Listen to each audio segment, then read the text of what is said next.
Hello.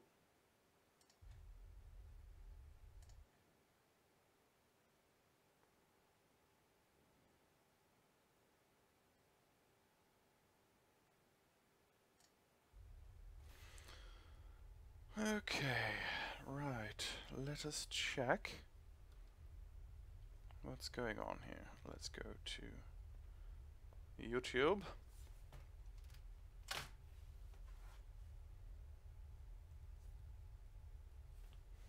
And oh, shoot. Fell down.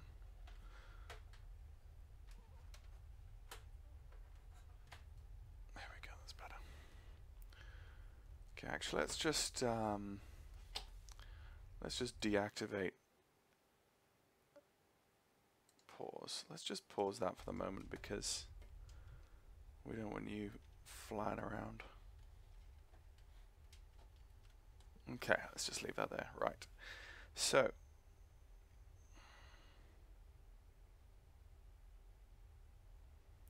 let me have a look at my own screen. Activity. Library. Nope. Home. My channel. Peter Mathis live stream. Ah! Why is it black though? Oh, I see. Duh. I need to set up OBS.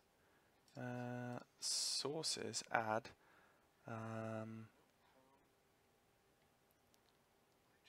Window capture. There we go.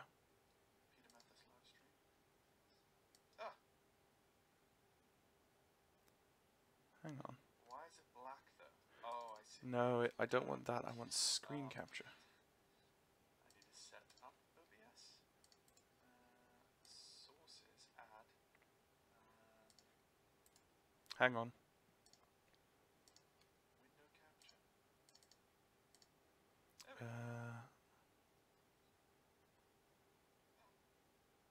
Video capture device. Nope. No, I don't want that. I want screen capture. Let's just see. Window capture.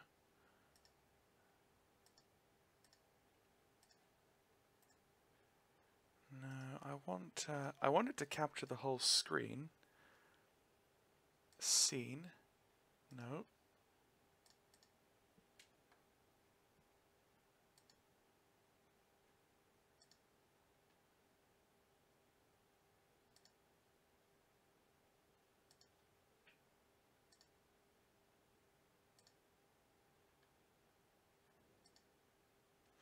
Well,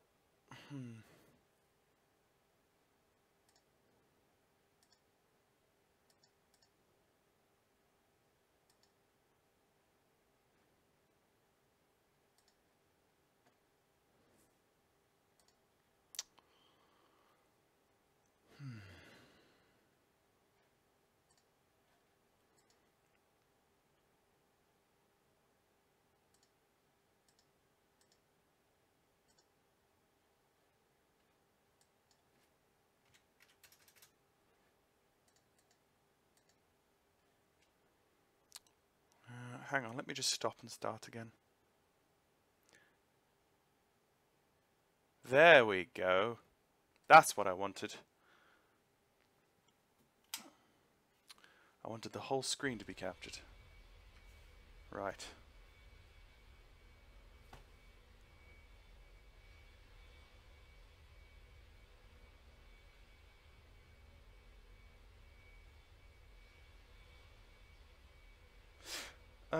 No, that shouldn't be correct. That should be the whole screen. Come on.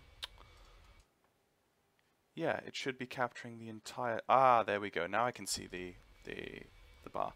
Okay, so if I bring up, say, vPilot, you can see that. And if I bring up Plan G, you can see that. Let's just... no, let's disconnect. Let's just restart Plan G as well. That's vPilot's good to go. Okay. Right. We are in business. Okay, Sveda. Let's go Sveda. Departure. Let's choose a VOR up in Sweden because we like Swedish people.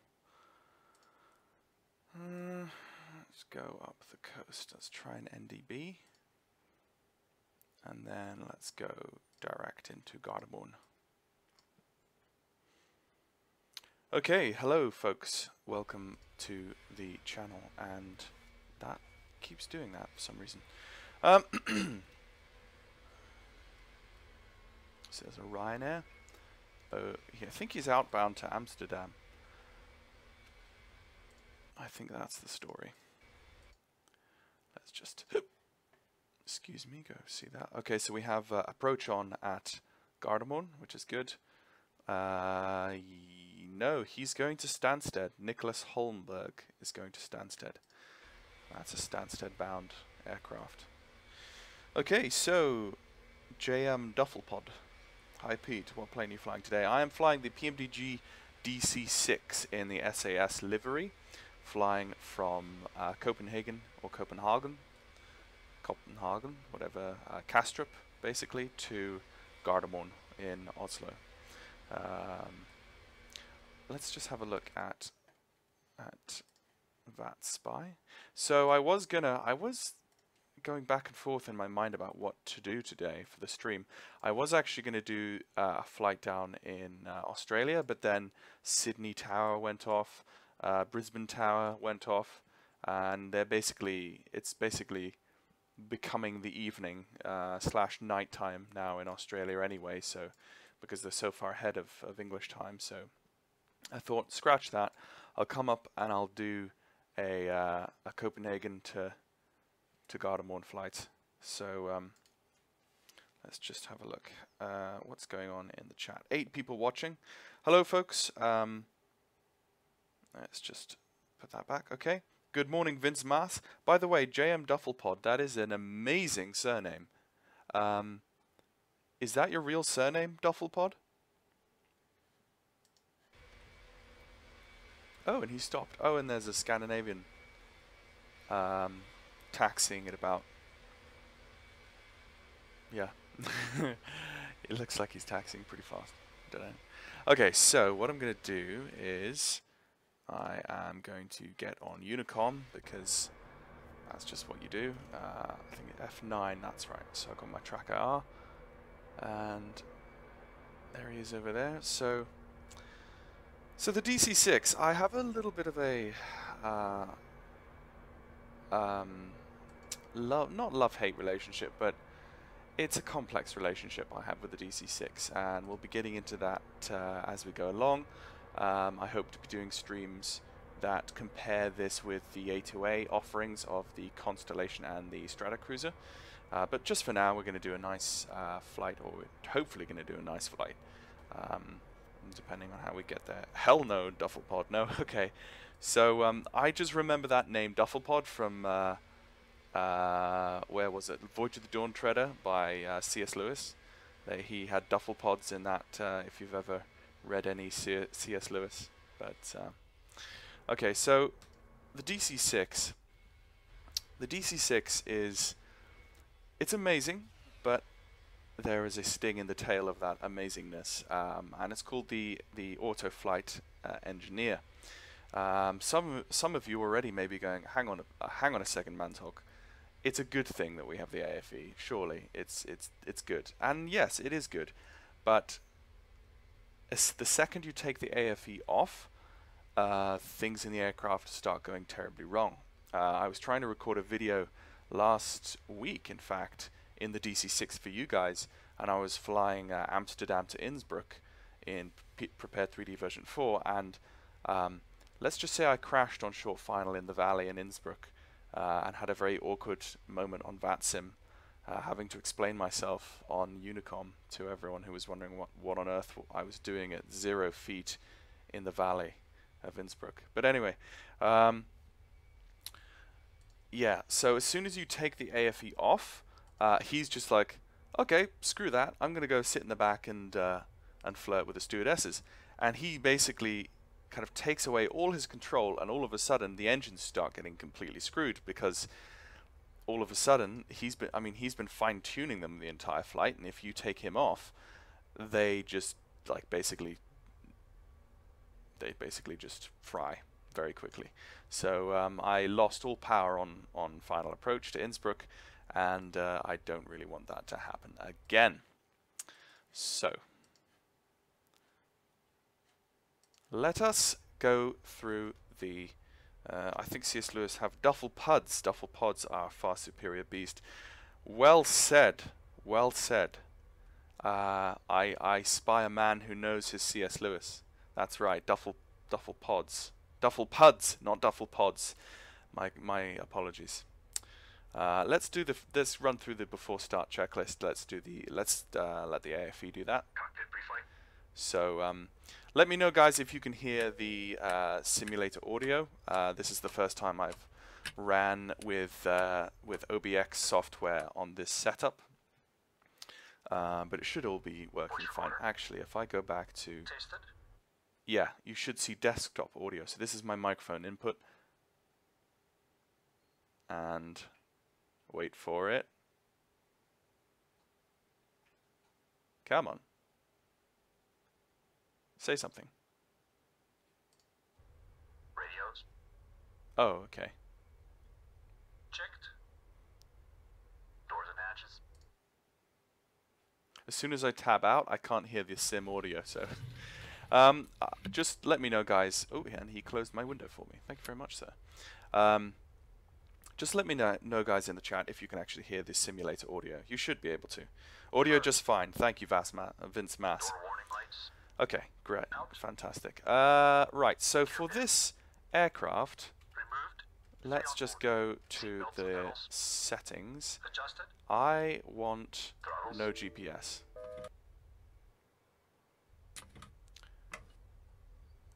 Because GPSs are for fools who are scared about Cockpit pre-flight.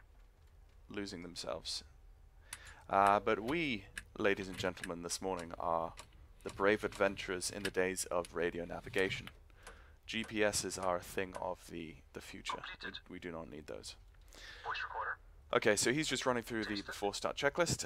While he does that, I'm going to just go through a bit of a briefing. Yeah, where are we going? Fantastic question, Tom's DS. So we are flying today from Copenhagen up to Gardermoen. I've just plotted in a short flight plan on Plan G. You can see two aircraft, SAS 553 and Ryanair 412 going. He's going to Stansted. Going outbound, I can see they're using that runway. That is 22 right, takeoff 22 right. So I'll be using that as well. So I'll be doing. Let's see if we can actually fly a Sverda SID. So let's go to our Navigraph charts.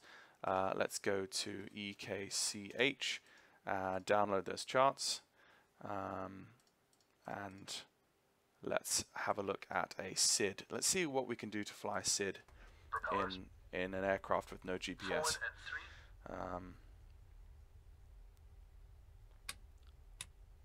I'm going in. Start checks complete. Start engines. Tom's DK. Why are you going in, DK? I'm just gonna shorten that to DK. And the one thing I do like about the DC-6 is the little bungee cords that hold the aircraft together. That's really cool. I like that that attention to structural safety by the McDonnell Douglas team. Thank you very much, sirs. So he's still going through that. Let's go have a look at our passengers. We want to have full passenger load today, 68 souls. Gardermoen, I mean, who doesn't want to go to Norway? Seriously, guys. So let's have a full load, and let's say full cargo. Let's say they're bringing in lots and lots of ski equipment. They're going into Gardermoen, and they're going to change for a connection further on. Oh, okay, you're coming with me. Nice, Nice. Get a little bit of a group flight going on. That's cool. Yeah, go for it. I shall enjoy the company. So, the one thing with the DC-6 I found so far is I don't know how to set less than 50% fuel equally. Like, there's these really handy buttons, set 100% fuel or set 50% fuel. But if I want less than 50% fuel, say I want 25% fuel, there's no button that I can hit and go immediately 25% fuel. I suppose I could individually, let's see, let's take the alternate tanks, excuse me. Let's take the alternate tanks out. Let's take, yeah, let's actually just take all the alternate tanks out there. Oh, actually, no, that's not very much fuel left, is it? See, now my problem is okay, let's take the two alternate tanks out there and hope that that's not too much of a load to take us over. So, in terms of engines, all my engines are green. Service the props. Props are top up the stuff. That's all good. That goes. These little circles, the green circles, go completely black if you've destroyed your engines, and that was my problem. Total airframe hours. I have more airframe hours on the. Let's see, what one was I flying? What was I flying? It wasn't Pan Am, it was something. Oh, it was the KLM. The KLM DC-6, I have more hours. I think this is livery specific.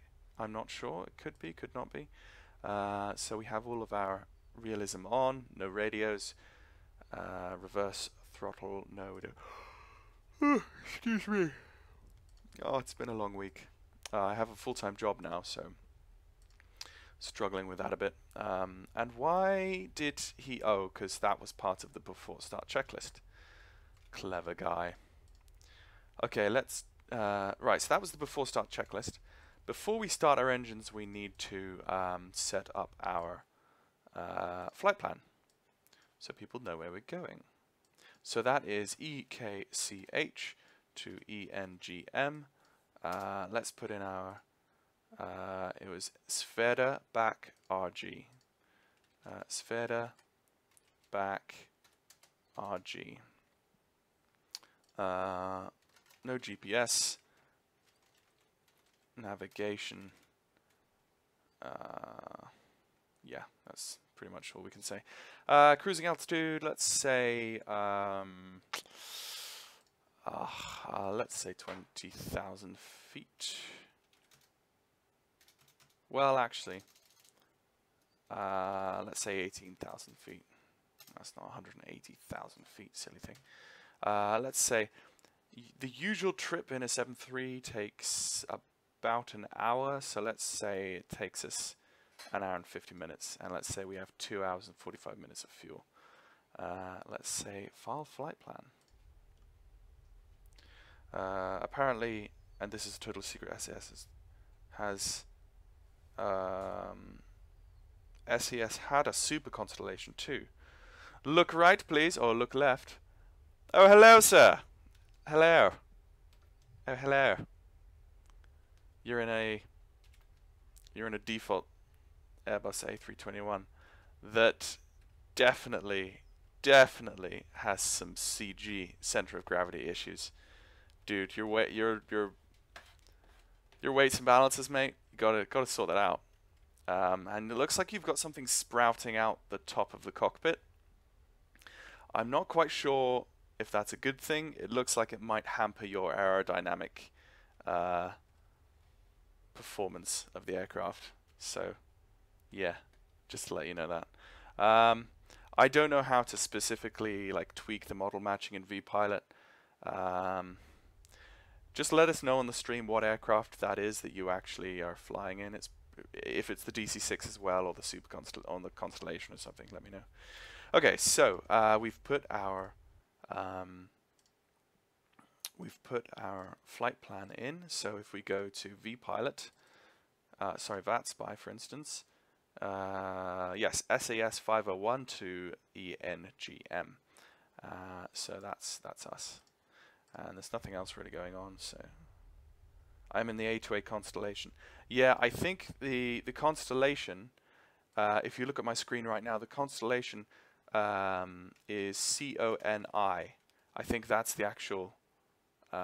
You may already have that. I don't know, but I think that's what makes model matching makes it work. Okay, so we've loaded our passengers. We've closed all the doors. So what we need to do now is think about starting our engines. But before we do that, we want to get on 122.8. So let's go do that now. So let's put 122.8 across into nav1. So if we go up to vpilot, you can see that is correct. And you can hear that we're not able to transmit on VATSIM on Unicom yet. I cannot wait for the new audio codecs where we can actually hear and understand one another. But anyway, okay, so next thing to do would be to announce on Unicom that we are going to push and start.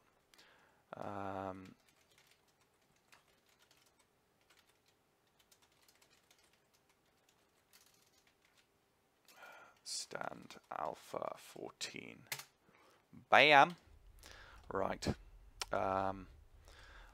Let's just see. I've got all my things off. So let's start going through the engine startup procedure. Okay, so this is the difficult thing, folks, because let's actually go down to my throttles and crack about an inch or so. That's about it. Okay, KLM, I'm from the Netherlands. If you want to fly actual KLM routes with DC-6, like the Connie, this is one. Amsterdam, Geneva, Rome, Beirut, Basra, Dar Haram.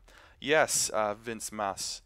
If you look on my channel, I did a KLM Constellation leg from Amsterdam to Hato in the Caribbean via Glasgow, Newfoundland, and New York. I will probably at some point get round to doing that leg as well, the Amsterdam to Dhahran.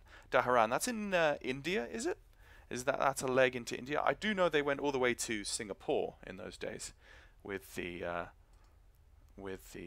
Constellation. Okay, so to do our engine start, the auto flight engineer, let's go to him. Because he's set on before start checklist, he has set the aircraft up in a state for us to start engine number 3. So the startup sequence is, can't see, okay, I'm sorry about that, DK.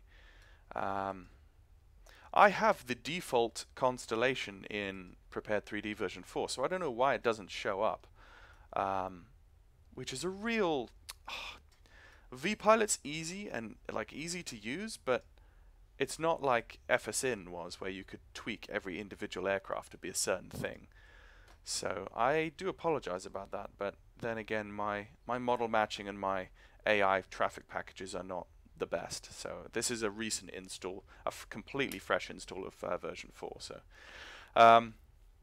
anyway, so the AFE has set it up so that we can start number 3 first. The start sequence is 3, 4, 2, 1. So to begin with starting number 3, we can see he's put the magneto onto both for number 3. He's put the engine selector onto number 3. So the first thing we need to do is turn on the booster pump. Actually, let's put it on high. And then these are our start controls. We put start, and when we hear 3 blades, we prime, 6, and where we hear 9 blades, 9, we boost. 12. Or 12.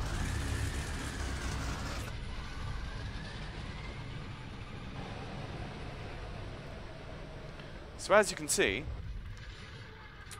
sometimes it doesn't work, and that is basically the PMDG. Yeah, that's just PMDG making a study level sim. So let's try that again. Start. 3, I think let's go boost on 12. 9, 12.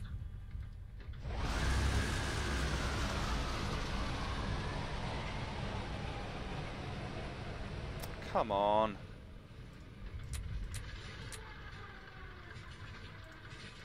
Maybe the booster pump on low instead. 3, 6, 9, 12.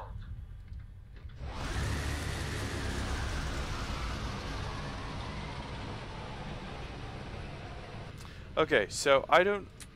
Sometimes it works for me, sometimes it doesn't. What I'm going to do is I'm just going to go and put ready for taxi. And what that's going to do is that's going to... Let me just put my view back to... That is going to automatically start. And... Let's put the parking brake on.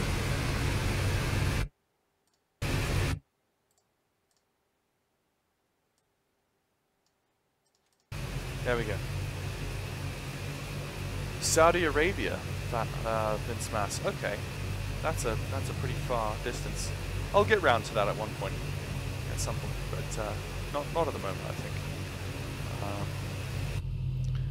Okay, so let's have a look at our. Let's go put the AFE onto after start. Selected bus pumps. Off and off. Battery switch. Plane battery. Guys, can you still hear the simulator audio well enough? Armed. Ground power. Beacon light is on. Removed. Seatbelt is on. No smoking is on for the time being. They can smoke when we get into the air, but not while we take off. Way too bumpy. If someone drops a cigarette, we might all go up in the way we don't want to go up. Okay, so at this point let's release our control lock.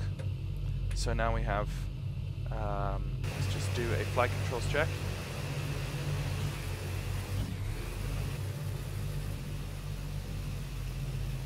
Okay, rudders are good, ailerons are good, so we are good to go. What we're going to do is a pushback now.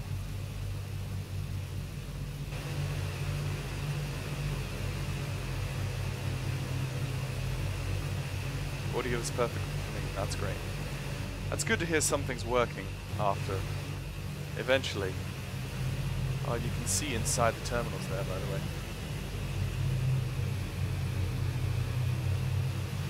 That's cool.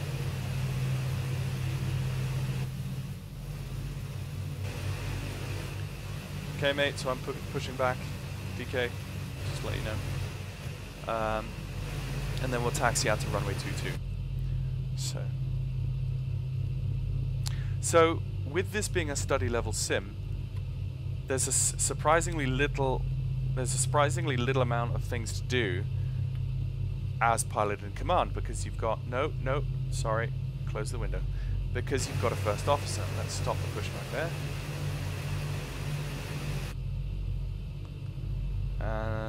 Let's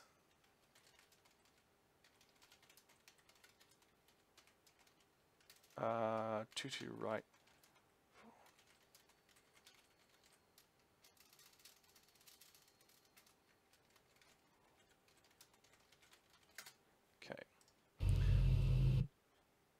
Okay, we've got Copenhagen. Let's go SIDS for 22 left. Sveda is...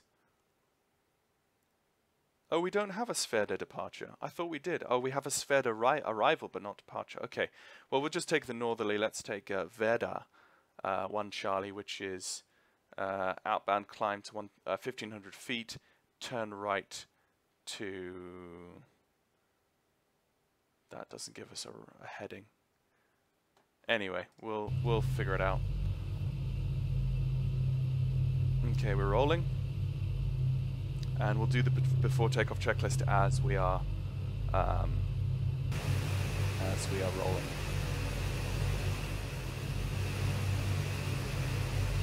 For some reason I don't have a ground shadow today, which is strange. Prepared 3D version 4 has been very good about giving me ground shadows when needed. Let's just bring the manifold pressure down to about 1,500. Or 15 inches, sorry. That should be. And don't crash. Don't crash on me. Please don't crash on me. Please do not crash on me. No, no, no, no, no. This is exactly what happened when I went out from... This is ridiculous.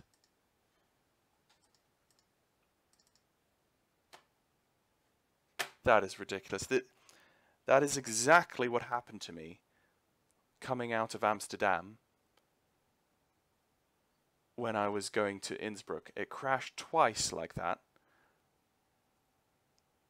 And I managed on the third time to get out of Amsterdam, and then I physically crashed on approach in Innsbruck, which is the reason why I've not shown you that video, because it was ridiculous.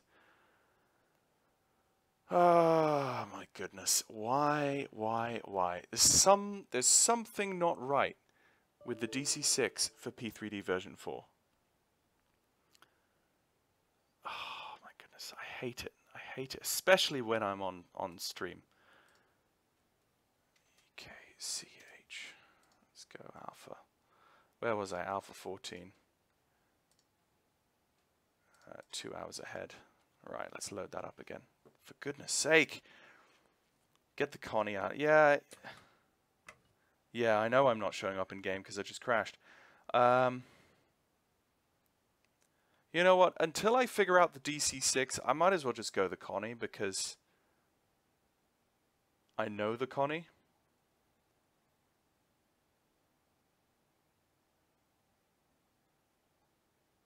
Yeah. Hello, Disco Man.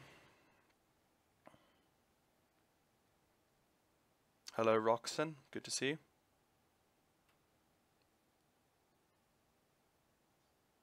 Yeah, the DC-6 does look beautiful. No. Why are you reloading this? Hang on a second. How has it just reloaded this automatically? I don't know. Oh. It's so weird. How did that happen? I just don't know. You know what? I'm gonna give this one more try, guys. I'm gonna give the DC-6 one more try, and if it crashes again, like it did twice to me in a row at Amsterdam, I'm gonna go Connie. But for now, I'm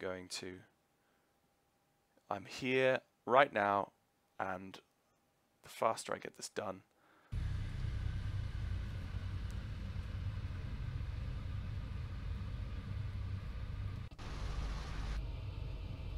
Okay, so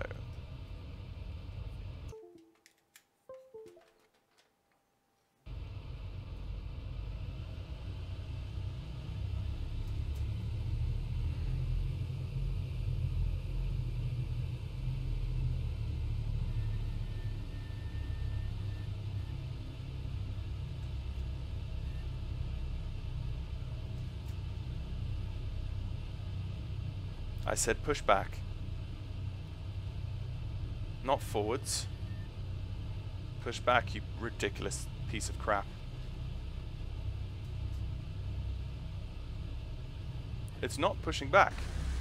I'm pressing Shift P, and it's just rolling forwards.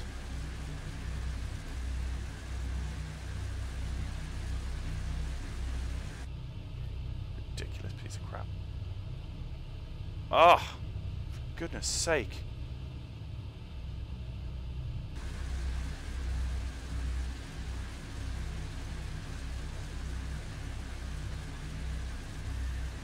There we go.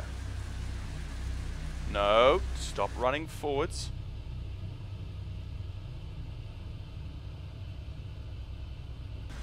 There we go.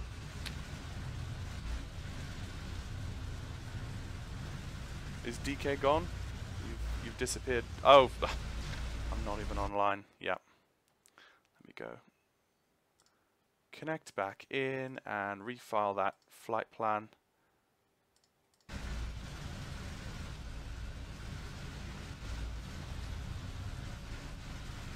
Ah, there you are. Okay, I see. Right. Let's put him on before takeoff checklist.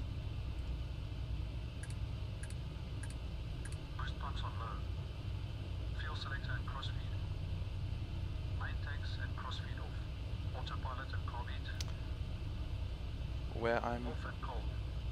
where I'm doing my flight training in Coventry, there is a ton of DC-6s outside my window. Nice. Quantity checked. My FS crashes at every other flight or so, and for some no reason, suppose. Yeah. Might be that the engines are running. Yeah.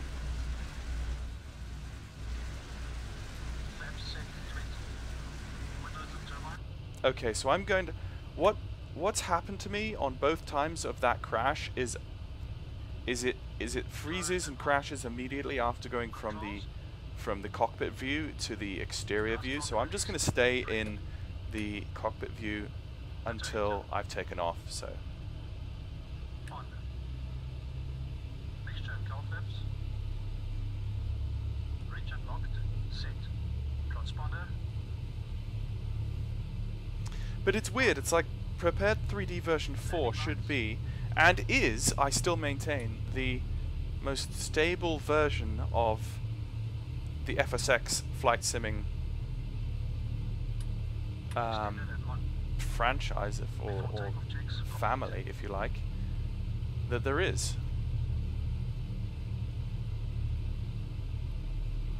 But for some reason,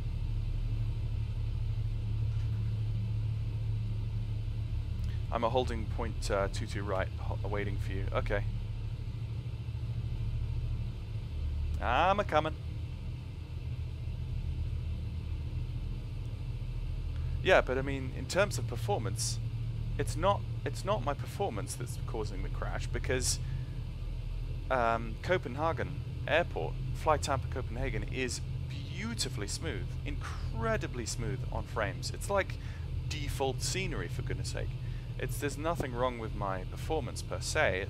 It's some weird incompatibility issue of some sort that just triggers Prepared 3D version 4 to crash, to freeze and then crash. So I really don't know what it is. Let's put 122.8 again.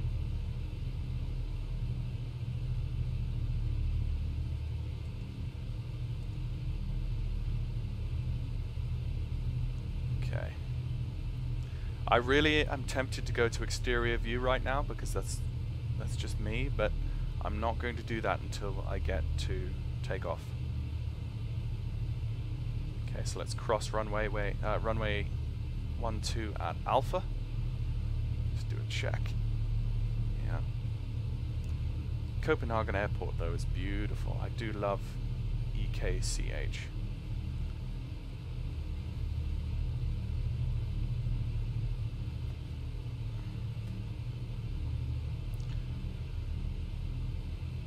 Yeah, it depends. I only had one crash in Prepared 3D version 3.4. Interesting. I was crashing a fair amount in every version previous to this, just because of VAS. I was trying to tweak VAS so I could get the best within 4 gigs of VAS, but you know, I would always, particularly on long haul flights, I would always be having to save the simulator instance before landing at my destination, and then reloading the sim, and therefore reloading that VAS, and then landing. And that was the only way I could do a complete flight without ooming in 3.4. But yeah, look at that shake. That's really well done. The animations in the PMDG DC-6 are much better than any animations in any previous prepared PMDG aircraft. Look at the control panels are all shaking as well, and I like that compass bobbing back and forwards. Okay, I'm gonna turn right here. I'm just gonna sit behind you, DK. So feel free to take off, DK. I'm gonna climb 1,500 feet and take a right-hand turn. So I'll catch you later.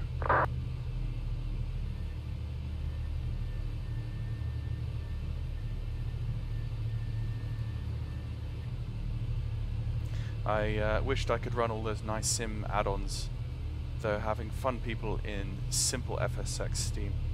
Yeah, I mean, your simming experience is totally up to what you get out of flight simulation. I mean, some people roll with all the complex add-ons.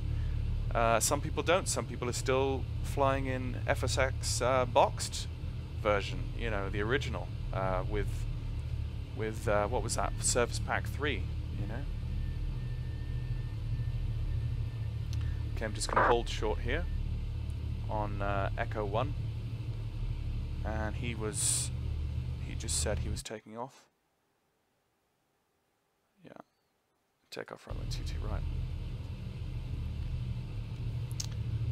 It happened after a 7-hour flight on approach, but it wasn't a VAS issue, but a DirectX issue which solved itself after updating drivers. The next day I flew it again. Powerful surge on approach. Power surge on approach. Oh, bad luck there. And away he goes. I wish we could actually see the constellation. It's really ridiculous that I have the constellation in my library. I have the A2A version of the constellation, but it's not intelligent enough to say, okay, that's a constellation, and the user has a constellation in his library. Let's just use that. Hey, that might be a good idea. Let's try that. No, vPilot just, oh, we don't know what it is. Let's make it a default Airbus 321 because we can't be bothered, you know.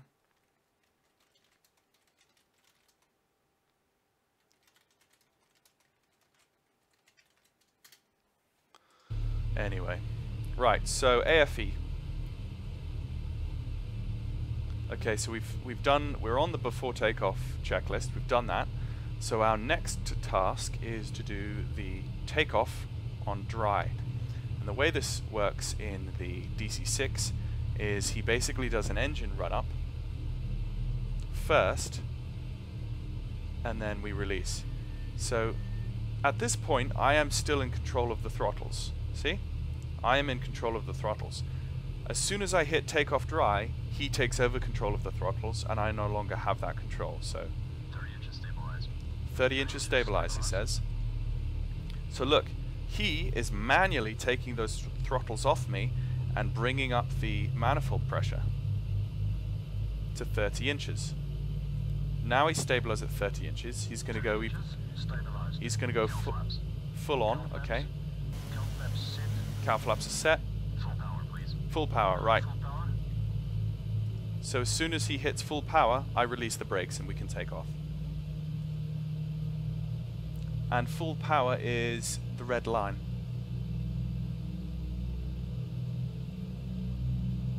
No, it's not. Yes, it is.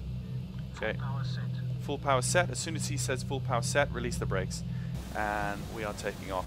And from this point onwards, you do not touch the throttle controls of the aircraft the entire flight, because you can fly the entire aircraft all the way down to the ground again by always having the AFE on. Okay, so 100 knots. And I'm going to call that rotate.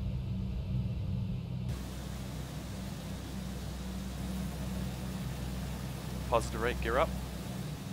Positive rate, gear up. Woo, that crosswind. Yes, I think so.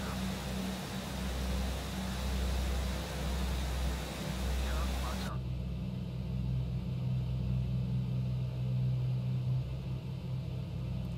Okay, I'm just going to flatten out my rate of ascent. Flaps up. Flaps going up. Okay, and all of this is being done by the AFE. He's bringing my flaps up. Veto power. He's bringing the engines back now that we've taken off.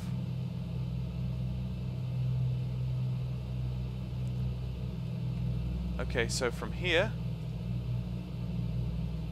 so at this point, we climb all the way up to cruise. Setting climb power, you see? He's going to set climb power right now, passing through 800 feet. So in setting climb power, he's going to hold 40 inches of manifold pressure all the way up to cruise. So he is going to constantly be... That's just a little bit weird. We've got waves where we shouldn't have waves, and waves pointing in weird directions. But anyway. Okay, so 1,300 feet.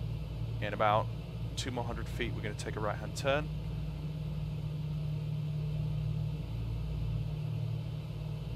And let's start our right-hand turn. Remembering to feed in appropriate rudder, so that we have a nice rate 1 turn without stopping climbing. Thank you very much.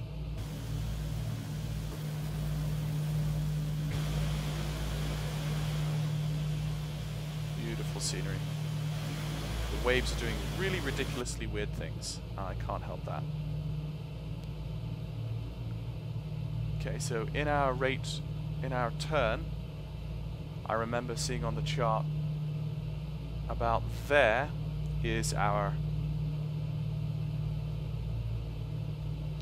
turnout. Just bringing the nose down slightly. We've got good speed at the moment.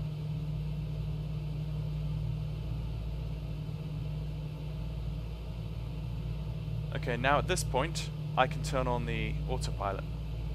So the autopilot is a gyro pilot, very similar to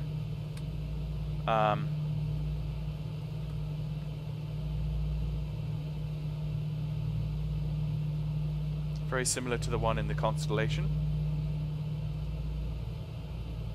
So we've just put that on there, and it will hold the position that we've set. So we set it's going to hold 1,000 feet per minute. This looks so nice. Yeah, it does. When it runs properly, it looks good. So let's just study our SID a little bit more. Right. So this is the VATSIM 1 Charlie. So let's go to the VATSIM 1 Charlie.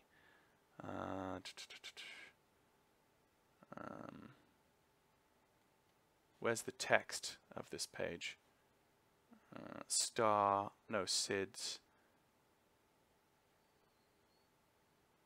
It's not going to help us, is it? Yes. VATSIM 1 Bravo. That's Bravo though. Let's just make sure we're not dying. Okay, coming through 4,000 feet.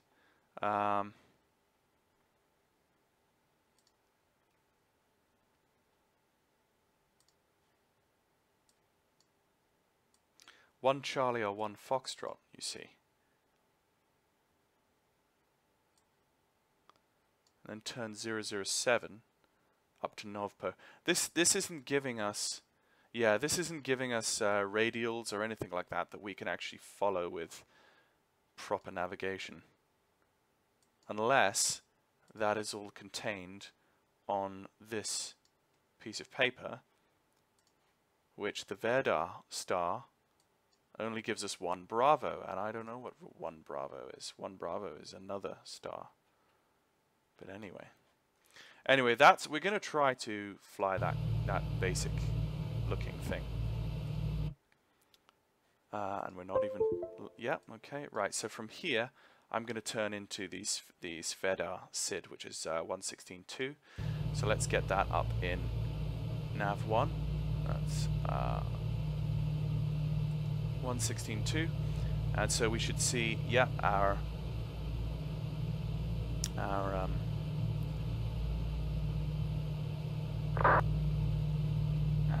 heading to that VOR is 13 degrees. So let's use our turn indicator to turn towards that heading.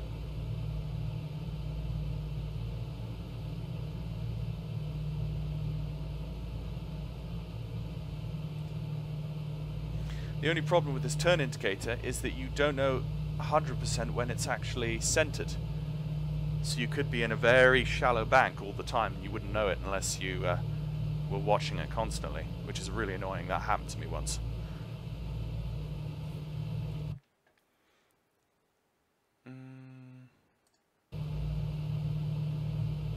Okay, so we're going to continue the turn until the needle number 1. Let's turn this on as well. Needle number 1 is pointing directly upwards, and that shows us we are 24 nautical miles away from Sverige. Let's just come back again. 1, 2, 3, 4, 5, 6, 7. I'd say it was about 7. That looks about central, but you never know. I wish there was like a little cockpit tooltip that popped up which told us the amount of angle that there was there, but there's not. So let's have a look outside. There is Copenhagen below us.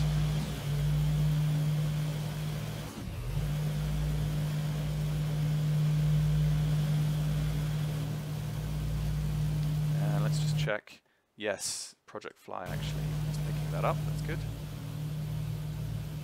Very nice. And yeah, the white clouds and the white skin of the aircraft, as I mentioned in my last YouTube video, on my system are not tweaked correctly. They're blown out like horrendously. So coming through 8,000 feet now, we're climbing very nicely. No VOR SID or stars at EKCH, only RNAV stuff. Oh really? Well, okay. I guess I've never realized that, because I'm always in something that does RNAV. Until you get into something that's not, you'd realize that, oh, hang on a second, it's actually all it's all RNAV.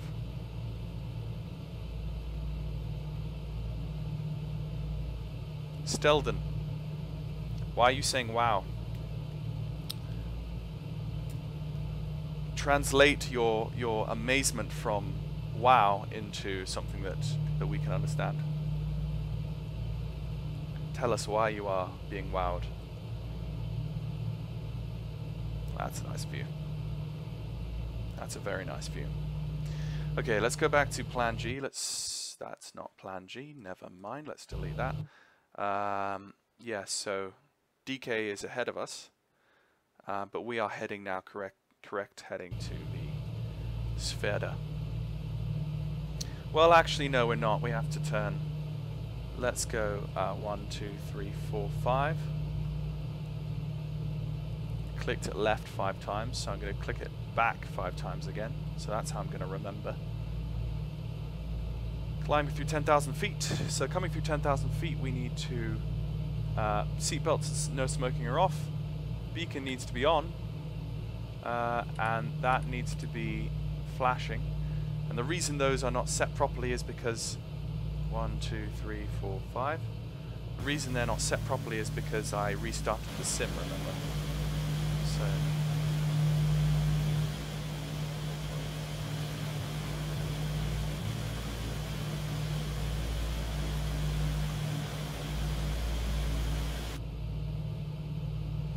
Red Glyph, hiya, I could only catch the stream now. Stunning aircraft. Are the sounds better than the X-Plane version?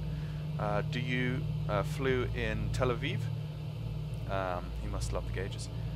Kings of the Sky. I have flown to Tel Aviv a couple of times in the Aerosoft 321, but I don't have scenery for that part of the world, I'm afraid, or anything like that. The closest thing in serious scenery-wise that I would consider would be flight to Dubai. But that's not really that close, to be honest. That's not really. But in the same kind of, why are we? Oh, okay. We have just passed that. We just made a ridiculous turn. 1, 2, 3, 4, 5. Let's turn back to that again.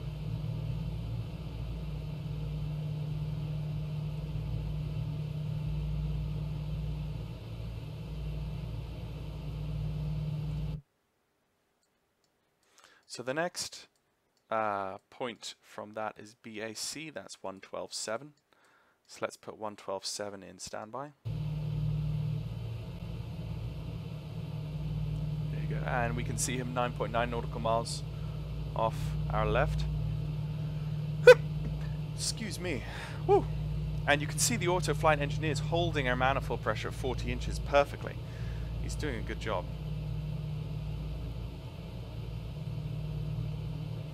Okay, so as we come around, looking at our needle,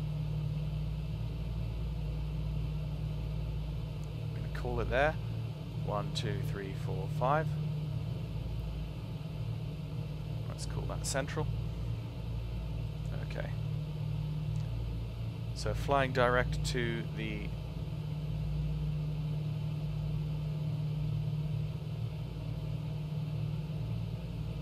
so we're on radial 025, inbound radial 025, 5.5 nautical miles and closing, should be 2 minutes to the VOR. Actually, let's put the second VOR into nav 2 instead, so let's go 112.7 into nav 2, so we'll see the nav 2 needle is coming alive right now, and that will be our second heading right there. So 3.8 nautical miles to the VOR. DK is probably just passed over Sveda now, so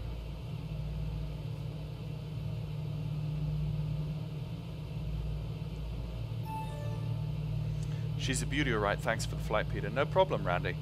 But that's YouTube. I can simply rewind and listen to those gorgeous engine sounds. Yeah, exactly. I'm streaming through YouTube, not through Twitch. So I just find streaming through YouTube is easier for you guys. Like, more people will come and join me on YouTube because you're already subscribed to my channel than will come over to Twitch. So landing lights are all off. That's good. That's good. He is on VATSIM, but no controllers at the moment. Yeah, so I'm on VATSIM, yeah. So coming up through 14,000 feet. What I'm going to do now is sync. I'm going to go 29091. I think 29091 is standard QNH, I think. 29091. Is it 29092? I can't remember. I always go off QNH, not inches of mercury, so. A new scenery for Tel Aviv Airport is in development, coming in September. They build a new huge control tower and many more things. Nice! Kings of the sky, that's cool. Wind is crazy. What's your wind, DK? Let's just check. 35 knot tailwind, yeah, that's ridiculous. And that reminds me, I need to Now I've lost my click spots. I do not know why. I'm going to change view and change view back. And I've lost my click spots. Why have I lost my click spots? This is another bug in Prepared 3D version 4, which I do not like. I've lost my click spots and I cannot turn.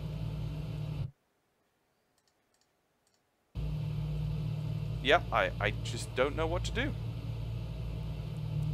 None of my click spots work all of a sudden. That's ridiculous. Oh, I know why. I do this every time. PMDG DC-6. Put on oxygen. 1, 2, 3, 4, 5. That happens to me every time. Lols. That's the third time I forgot to. This is the third flight I've ever done in the DC-6, and that's 3 times that I've forgotten to put on my oxygen mask, and almost lost control. The first time that happened to me, I almost completely blacked out. I actually did completely black out. It was scary. Okay, so the radial I want to be on is 346. So let's put that into. That's 346 right there. So let's keep the turn going. Let's turn through the nav 2 needle, and let's get onto this radial. Let's do some proper flying here. So now we've got oxygen. We're all good. And there is Sweden. I flew into Sweden in real life recently, back in May. Okay, let's continue that turn. We've got ourselves, yeah, we've got ourselves a pretty stiff tailwind. So let's 1, 2, 3, 4, 5. Here we go. Let's level out. Going through 17,000 feet. So DK, if you're listening, I'm going to level out at 18,000 feet. So has your eye point gone behind the back of your seat? No, I have my eye point just where my head would be, which is kind of just above the seat, but just slightly in front of the seat. So you can now see that he's not holding 40 inches manifold, it's slowly coming back, which means that he might be coming to the limits of what he can get out of the engines. So it might be the polygon on the back of your seat blocking the hotspot. Oh, that's a good point. But yeah, I'll remember that one for next time in case that happens. But I think it was just my mistake not donning my oxygen mask. So now we're getting close to our cruise. Let's just flatten out our trajectory here. You can see our climb rate will decrease when we bring this wheel forward. This is our gyro pilot's vertical speed knob that we can adjust, and that will adjust. It's similar to the Constellation. Okay, so we're still coming in to track this radial, and you can see on plan G we will eventually get there, but it's just gradual. So our 16.9, okay, we need to turn this to nav 2, and so we pick up nav 2, so 69 nautical miles to our next waypoint, 18 minutes. And actually we should, yeah, on VATSIM 1200, that's fine, and that's all fine, that's on alt, that's good, and that's on mode Charlie. So let's just double check VATSpy to see, yeah, so that's fine.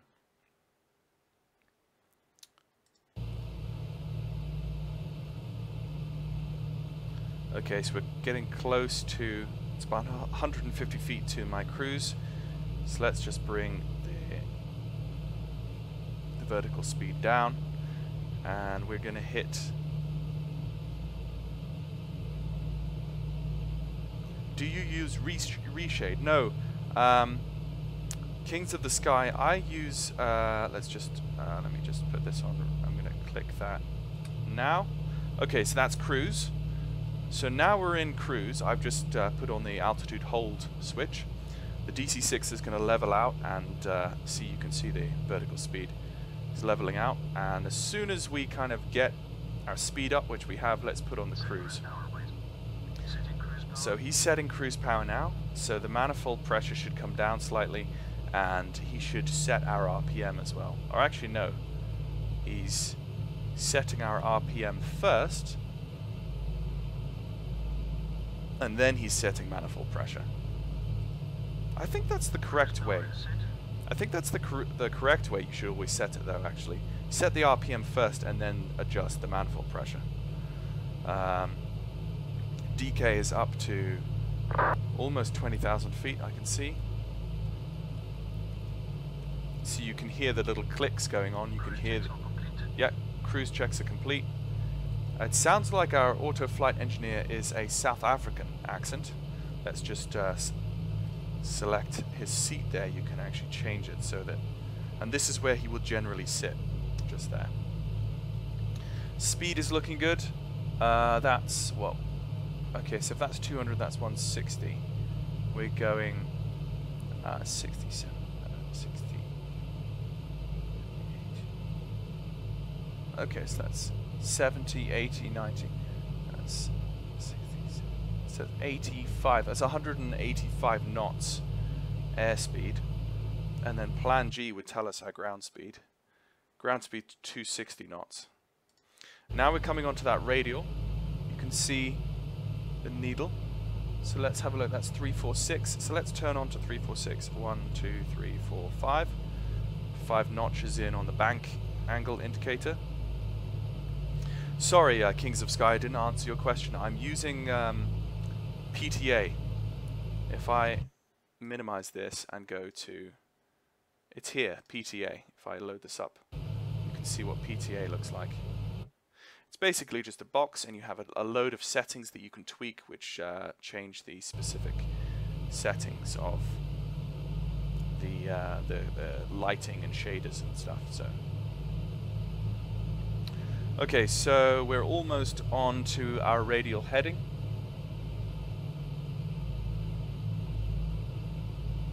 Let's actually just swap that out so we can see what's going on. Yeah, okay. 1, 2, 3, 4, 5. I'm gonna do 1, 2, 3, 4, 5 just because I feel like we've got a bit of a side wind. Yeah, we've got 43 knots. We've got a bit of a side wind here, and I don't want us to drift off the localizer. So 1, 2, 3, 4, 5. Okay, there we go. So let's just change our view to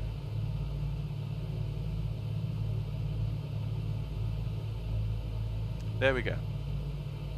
So if you look at that turn indicator, you've got no way of knowing if that's perfectly aligned other than marrying up that line with those two parallel lines there and going, that looks okay. So that's our rudder, ailerons, and well, actually that's a good indicator as well. If those lines are correct, say if that was off by 1, you wouldn't really be able to see any difference. But and then there's a load of interesting buttons and switches which are not clickable down here. These are the old style radio nav comms and stuff which don't actually work, which is a bit sad. Another way of looking to see whether you're straight and level, of course, is this indicator here, and you can see we are pretty much straight and level. We're just off the radial, which means 1, 2. Let's give ourselves a little bit of, yeah, you can see the aileron indicator is twitching there. 1, 2. Now I've put it back level again. So yeah, so that's how you move the aircraft through the air. Let's go outside.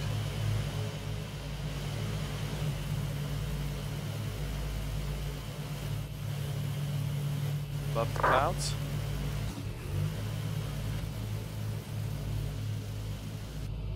That's bright. Okay, so if we go camera, there we go. Ah, my eyes feel really weird. I shouldn't be staring at screens all day long. I've got some video editing work to do after this today. Ooh, and there's some reading and writing and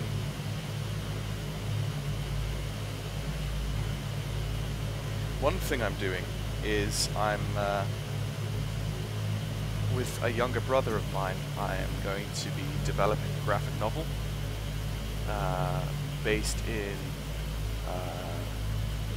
it's basically a story about a character who becomes a BOAC first officer in 1940, and he starts doing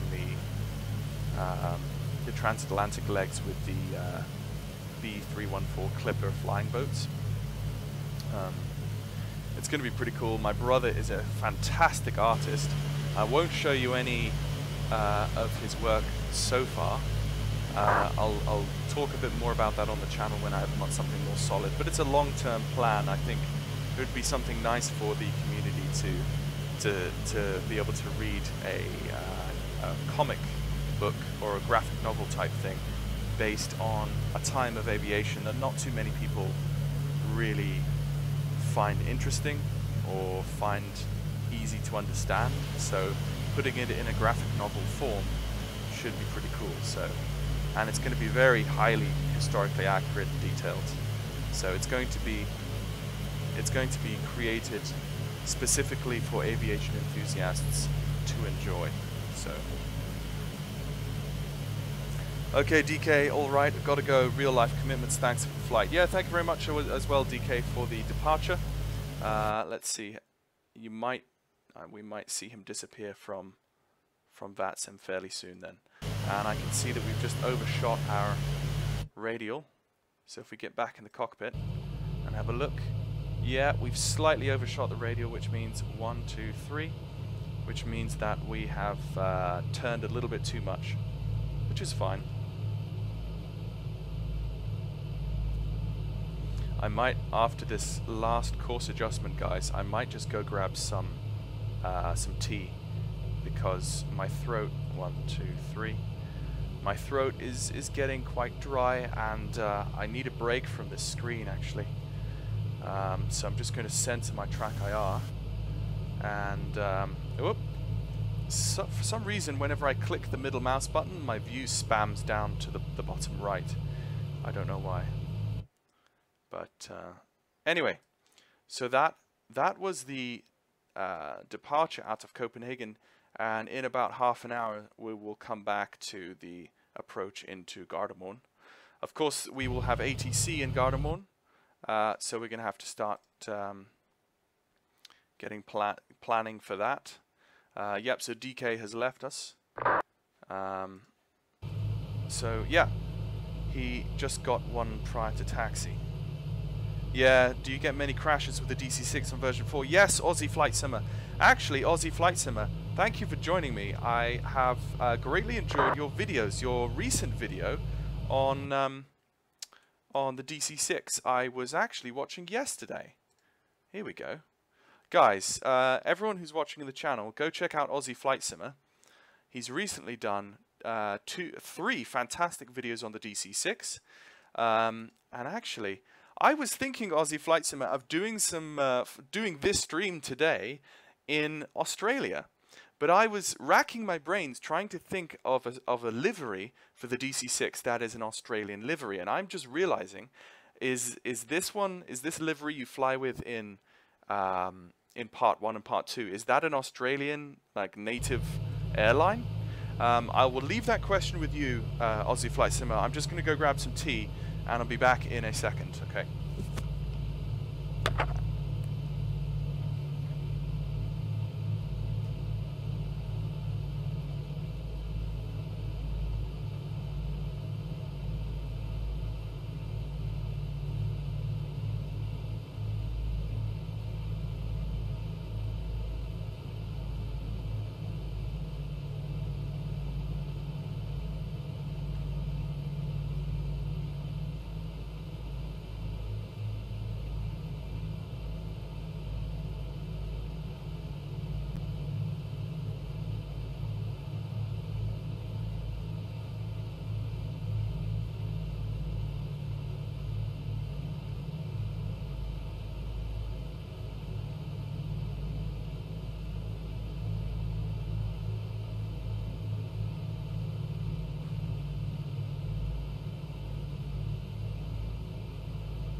tea is beautiful. Okay, just found this channel. Love the vids. Aussie Flight Simmer. Yeah, just found his channel. Yeah, yeah, he's a good guy. He does some great stuff, and I love the fact he does it in 4K. It's not the kind of thing that's easiest to view in, but whenever you can watch it in 4K, it looks beautiful. So.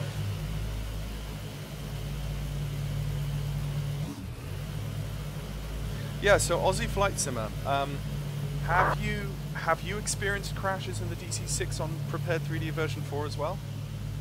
Because if you have, I feel there is a correlation here. That is way too blown out. I really need to change my PTA settings. That's ridiculously blown out. I don't like that. I'm gonna have to change them. But for now, it's okay. So we're getting, yeah. And every time I click my middle mouse button to change my view, sometimes it will spam it down like that. It just did. Okay, I believe that's Gothenburg we're flying over. I could be wrong, but let's turn on my. Okay, so we're coming close to. Yes, that is Gothenburg we're coming over. Okay, next is an NDB. That is Rygge NDB in Norway. I've flown over Rygge before, and in real life, it's a very nice place. 381. Okay, so from here, we go up here, and we go.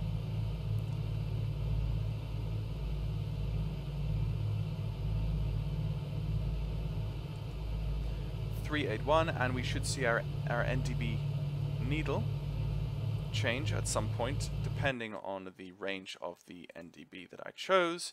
It's probably, oh crap, that's a ridiculous range. Okay, that wasn't a very good choice. Let's just do an outbound radial from back then. So let's do the outbound radial, which the reciprocal radial of. Let's check. The reciprocal radial of 346 is wait for it. If that's 346, the reciprocal is 346 minus 180, which is calc. That's 346 minus 180 degrees is 166. So if we put 166 in here.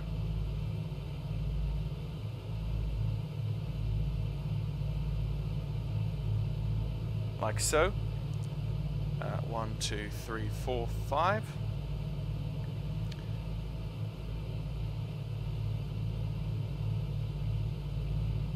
One, 2, 3, 4, 5. Ah, the weather's clearing up a bit now. Yeah, so I flew over this area in real life. Oh, I remember that place there as well. It's getting a little laggy, but things need to load in. I remember that airport actually, and this scenery, this coastline is familiar to me. Very beautiful coastline. And why is it so stuttery? Why is it lagging? Don't lag. Stop lagging. Thank you. It's continuing to lag.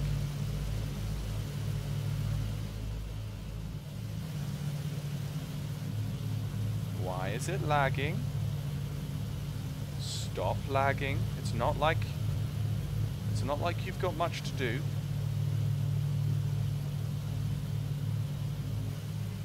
Yeah, it just doesn't want to. I'm gonna get back in the cockpit. That's ridiculous lag. Why are you lagging, you piece of crap? Okay, no, it's not stopped. It's still stuttering. Maybe it's just Sweden. Maybe Prepared 3D version 4 just doesn't like Sweden. That's probably what it is.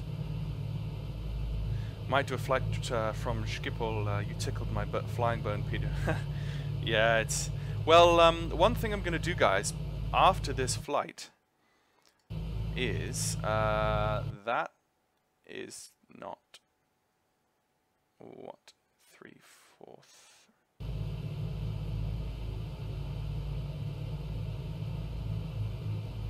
Why is that radial not working?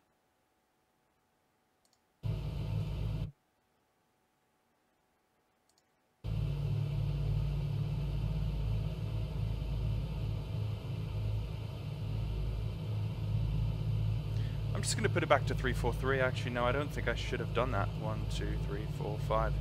I don't think I should have changed it 180 degrees around. It would have just done an outbound radial just as easily as an inbound radial. So, yeah. 1, 2, 3, 4, 5. Okay. Can't wait for the Project Fly update. How you, Peter? I'm using it right now. It's not bad. I like Project Fly. What is the update going to include, by the way? I've not been in touch with Project Fly updates recently. Are we going to have the ability to create our own airlines in Project Fly now? Because I remember that was the big thing. Why is it that it doesn't like Sweden? What is it about Sweden? Every time I look over my shoulder, it goes, look, it just starts lagging out. It doesn't like Sweden. It keeps... I don't know. I'm sorry, Sweden. You look nice, but Prepared 3D version 4 doesn't like you. What's this knob down here?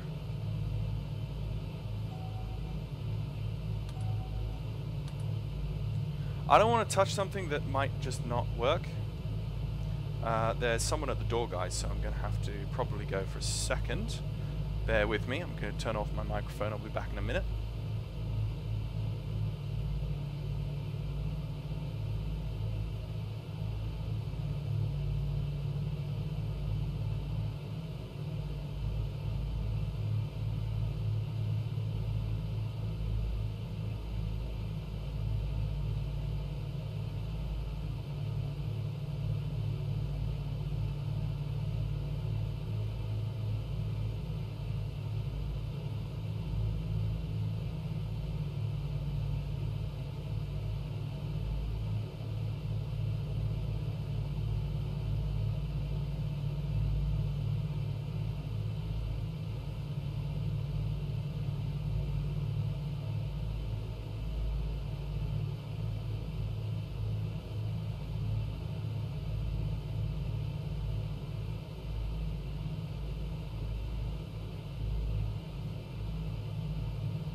Right, I'm back. Matt sent an email. Everything will go out on PC, on a PC app.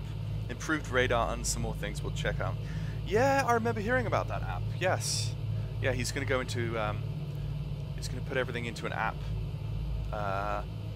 form instead of a browser form because it just will be better performance. Right, let's check our outside views now. Let's see if that freezing has stopped. The stuttering has stopped a bit, yeah. Maybe it was just Gothenburg. Oh, there was one.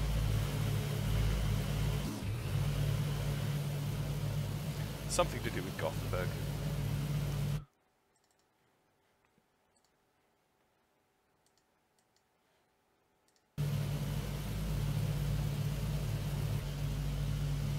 I have a Swedish friend called Johan. Maybe he can tell me why Prepared 3D version 4 doesn't like Sweden. Go to Task Manager and uncheck Core 0 for the Prepared 3D process affinity. Press OK and then check it again. Right, so what's this going to do? Is this going to give me better performance, do you think? Roxon? Task Manager. Uncheck Core 0 for the Prepared 3D process affinity. Right, how do I do that exactly?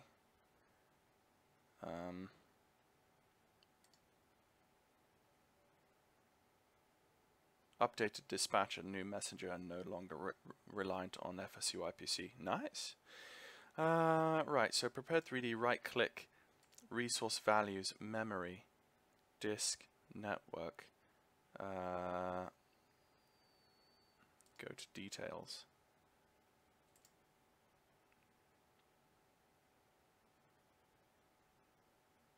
Set priority. So details tab.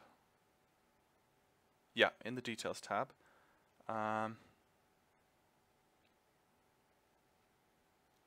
Set affinity. Uncheck CPU 0 and then OK. And then exit. Okay, so that means it just takes CPU 1 away from prepared 3D version 4 and allows it to do the normal operating system stuff. Okay.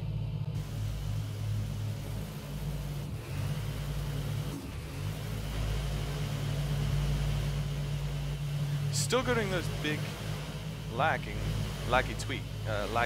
spikes every now and then. Actually, not so much now. Yeah, every now and then I'm getting those big lags. Yep, lag spikes and stutters. Maybe, I don't know, maybe it's just something to do with this amount of cloud and scenery.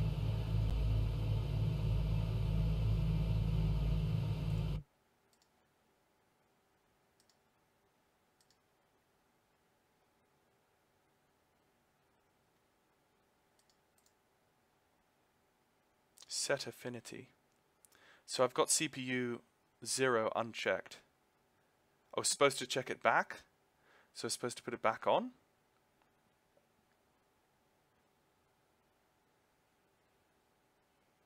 So I'm supposed to leave it back like that.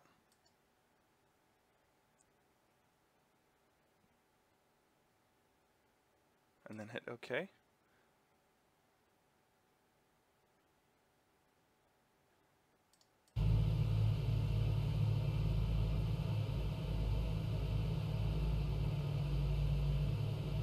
So I should just go show you my frame counter.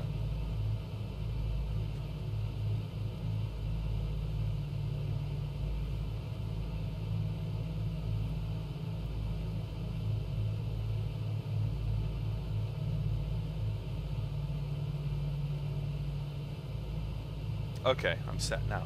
So what did that do exactly whenever I checked it back? Surely checking it back would just change it back to what it was before.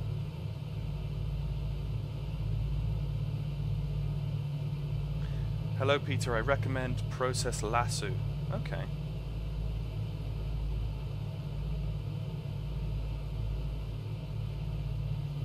I think now that I've gotten away from Gothenburg, it's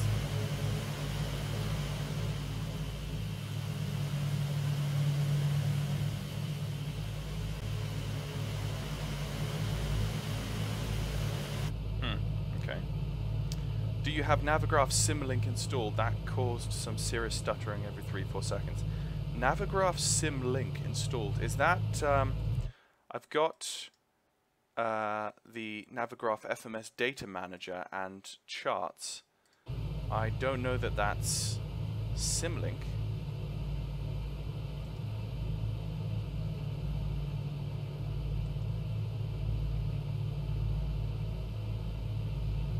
Could be. Okay, so let's look at our fuel.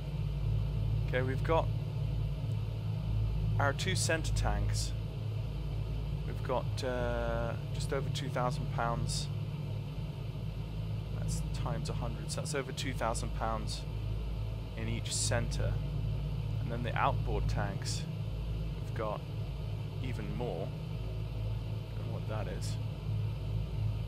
Oil pressure's good, fuel quantity in our other tanks. We've got so many fuel tanks in this thing, by the way. So many.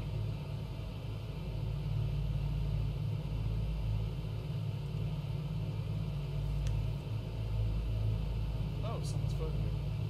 Oh, someone's phoning me. I've got to see what's going on. I was wondering what that noise was. Someone's phoning me. Right, I am going to take this, guys.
Okay, I am back. Sorry about that. Just had a phone call I needed to answer. And let's put my phone on to charge. Now let's bring him back. Okay. So nice KLM. It's not KLM unfortunately, but it's Scandinavian Airline Systems. And we can see the bottom, you can see Sonlifur, it's just over there on the coast, where Torp is. Unfortunately, Aerosoft haven't updated their Torp scenery for version 4 yet, which is really annoying. Check the add-on CFG in the app data folder to see if Symlink is present. Check the add-ons CFG in the app data folder. Okay, let's go do that. Lockheed Martin, prepare for the add-ons in add-ons. Nope, that's not there. Add-on scenery. Nope, that's not there. Oh, app data. Yeah. Program data. Nope, that's not that one. Users. App data. Is it local? I think it's local. No, it could be. Yeah, it is. CFG. No, no, I think it's roaming. Yeah, yeah. So add-ons. Belfast Extreme, Orbex, UK 2000, Scenery, FSDG, UT Live, Ayers Rock. No, so it's not there. The one thing that has given me trouble though is FSDT Ayers Rock. So I've disabled that because it's given me such a pain. Okay, so let's go back to Plan G, and we should, oh crap, yes, we should start thinking about contacting ENGM approach 1245.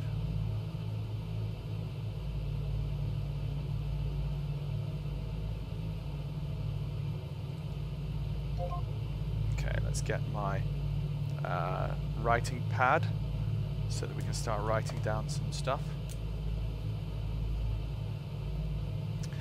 We should probably listen to ATIS first, which is 127.15.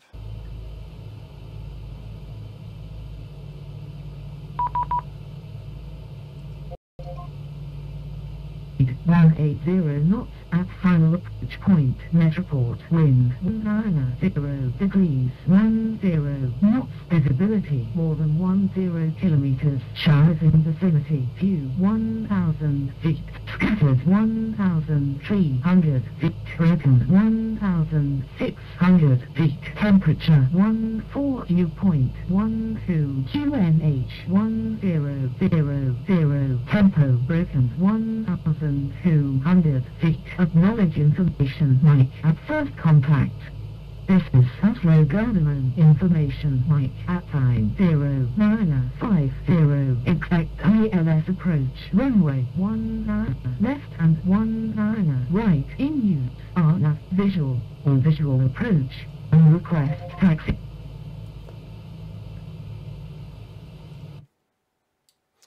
Good afternoon, Gardermoen approach, Scandinavian 501 with you, flight level 180.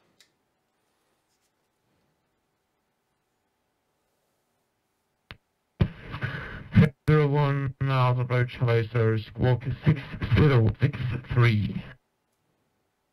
Squawk 6063, and for your information we have information Mike, aircraft type DC-6, no GPS navigation.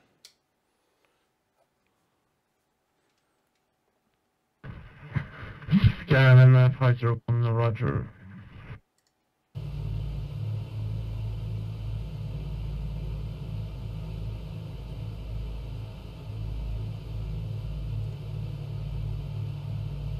Go. 7501, identified level 180, turn right, think 1, collision 010, descend flight level 120, expect, able to accept ILS approach, runway 1 mile left, or do you have to go on visual? That is, oh crap, what did he actually say, 18? That is turn right heading 010, descend to altitude 12,000 feet, and I would prefer the visual, but I will shoot for an ILS to begin with, Scandinavian 501. That was crap. So 110. Okay, I'm 501, expect a visual approach, runway 1 minor left. Expect a visual approach, runway 19 left, Scandinavian 501. Okay, I've got to get that 1, 2, 3, 4, 5. 5, there you go. Got to get that new heading in.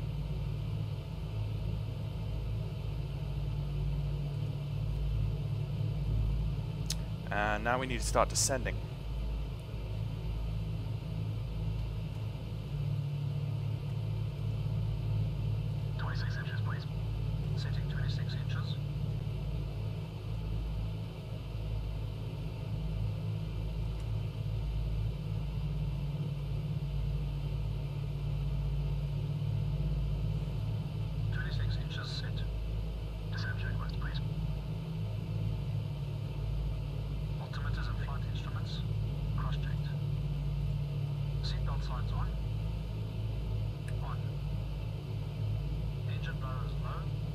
Okay, there's my heading. He said 010, which is coming up right there.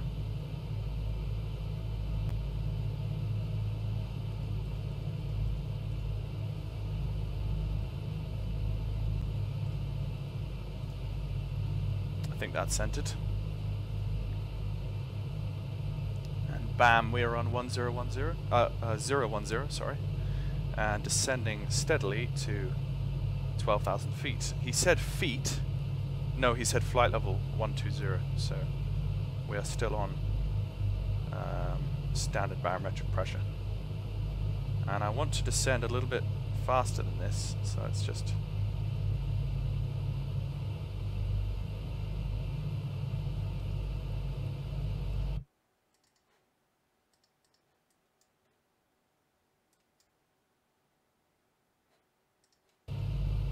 Okay, how much have I missed?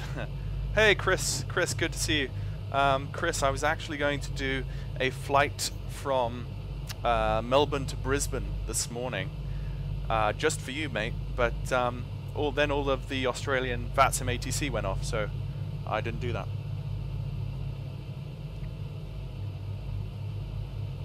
But I will have to do that for you.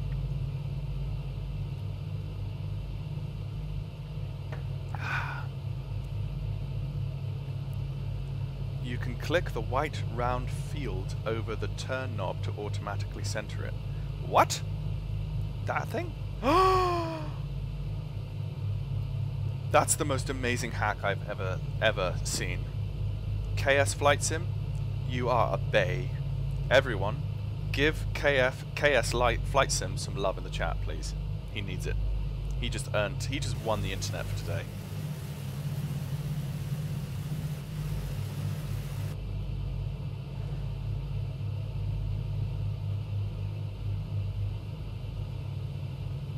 So clicking that middle thing centers it. That's amazing. You know what? These are the amazing things that happen whenever I stream. This is just amazeballs. Anyway, so the next thing we need to start thinking about is he gave us 19 left, and that is 110.55. So let's put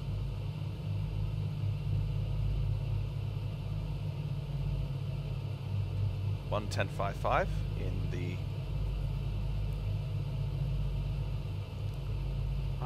and yep, that's changed over to an ILS looking thing, coming down through 16,000 feet. So we've got 4,000 feet to go before we level off again.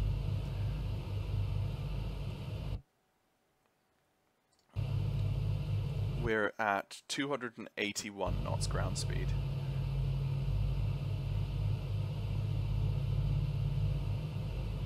But the problem is whenever you have the auto flight engineer on, and in the descent mode, he only keeps it at 25 inches manifold pressure. Like if I wanted to descend even more, I would go down to like 15 degrees manifold pressure.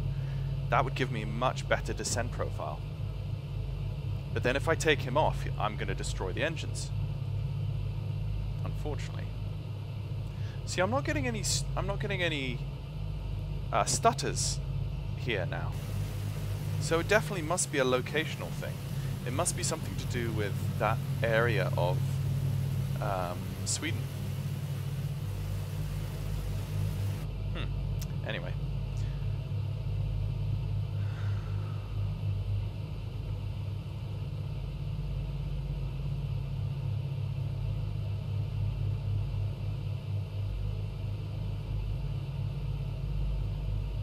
You know what? I'm going to call that button the KS Flight Sim button from now on.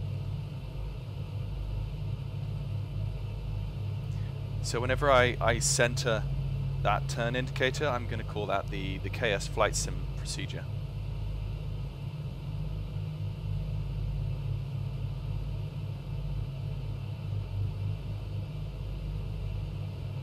Oh, look at the blue fjord. Beautiful blue fjords down there. Manifold pressure should always be equal or above RPM. Now that, so RPM is 2000, manifold pressure is 25. That, Joa's 182, sounds like a very profound, deep statement, which is probably why I have destroyed the engines on the DC-6 before now, by just bringing them all the way back. Do you fly on IVAO, sometimes speedo, or only VATSIM? Most of the time it's only VATSIM, basic. That's more to do with the coverage that VATSIM gives versus IVAO, but I know the IVAO audio codecs are far superior. I would completely and utterly, in a blink of an eye, go over to IVAO if they had more coverage, more ATC controller coverage in the places that I fly the most. But IVAO is a great platform. I almost wish they would blend both VATSIM and IVAO together, because, like, why would you not? You know, we're all one big happy simming family. Why do we need divisions all over the place like that? But anyway, so coming down through 14,000 feet, we've got 2,000 feet left to go. Let's just look at our, yeah, we're way too high and way too far. Yeah. What did he say? Oh. Hello, Gardermoen approach. Sorry, did you try to contact me? Afghan 501, please affirm to report your speed. Speed is 205 knots airspeed for Scandinavian 501.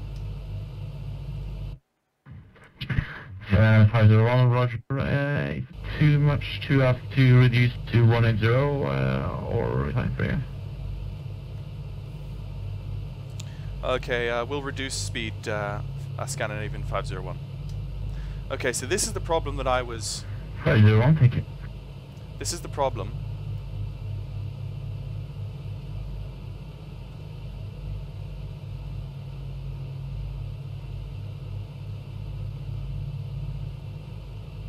This is the problem that I was having. No, drive 3223, please have flight level minor settle. Flying level set, 1 knot sunset, 250.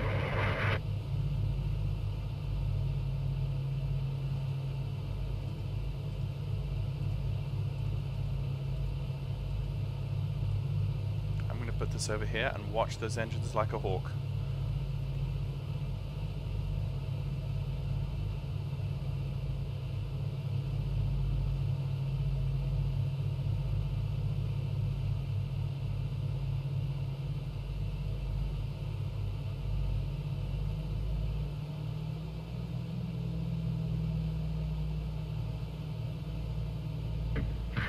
Actually, 501, sorry, no speed restrictions. No speed restrictions, 501, thank you.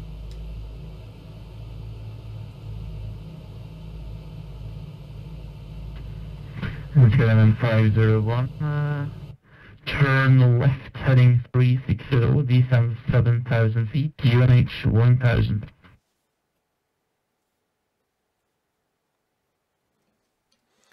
That's turn left heading 360 degrees, descend 6,000 feet, QNH 1000, Scandinavian 501. Okay, so he's given me... 501, just a slight correction, descend 7,000 feet, 7,000. Descend 7,000, apologies, 501. Okay, so he's saying continue my descent, and... No problem. Turn on to...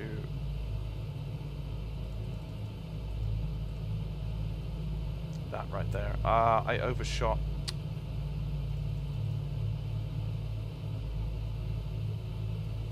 Okay guys, so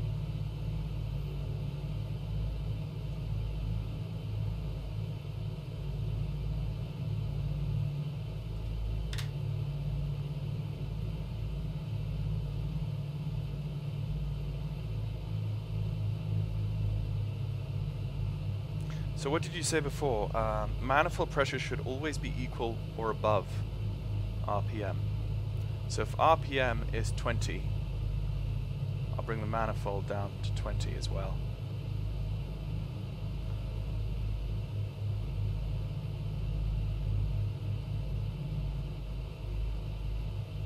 Oh, big lag, big lag. Whoa.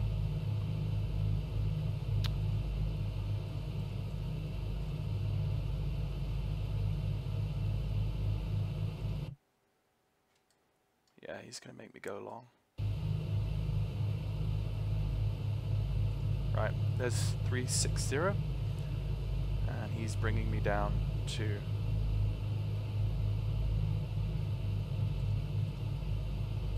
What is my aircraft doing? What is my aircraft doing?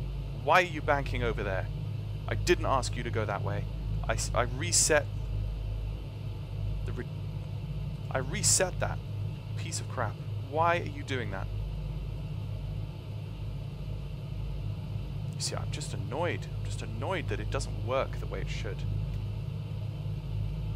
Why? Okay, it's bringing it back around to 0 degrees. And then I should just be able to hit this button, and it should level out.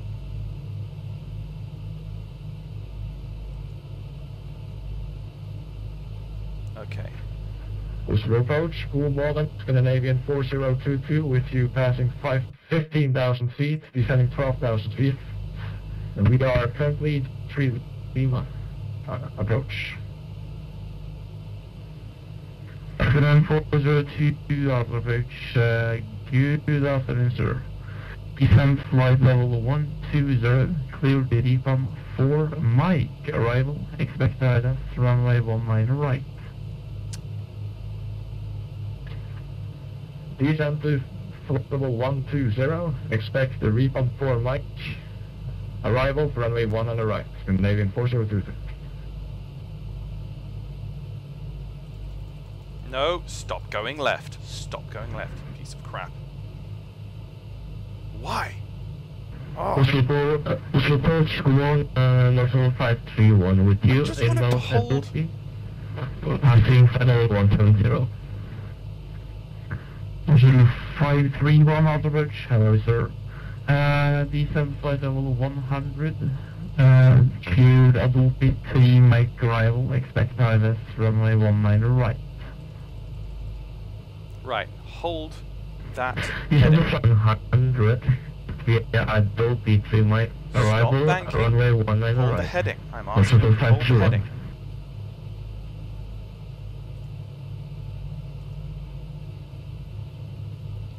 Sorry, say again for Scandinavian 501. Scandinavian 501, I did not send a message here. I'm sorry about that. Ah, it's just... Look at this. This is ridiculous. That's me trying to hold 360 degrees.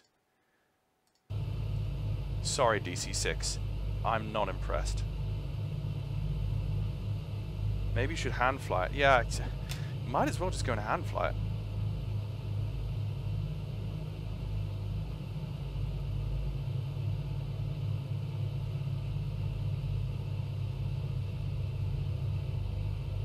You see this principle that you talked about?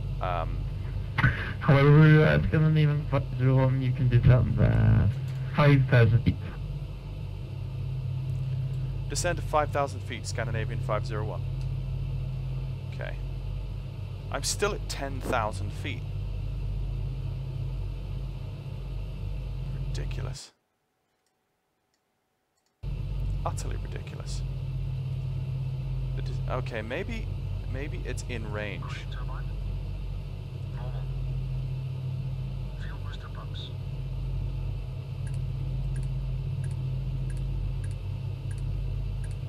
On low. Fuel tank selectors. Mains on, crossfeed off. Hydraulic bypass valve. So if you want to catch a heading 060 and you bank with 30 degrees, you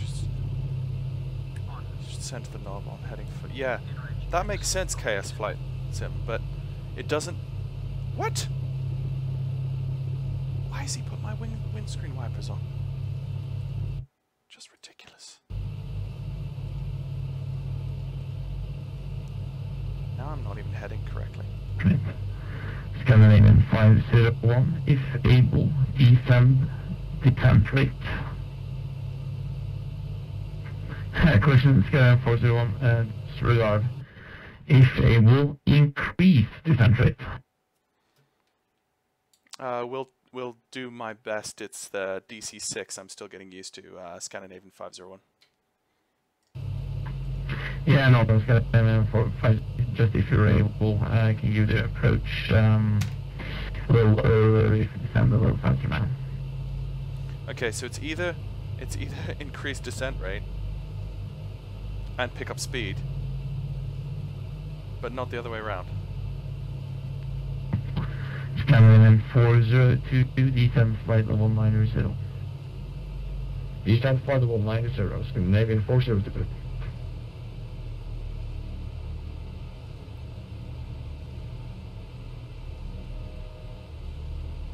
Unless I do that, which probably isn't good for the engines.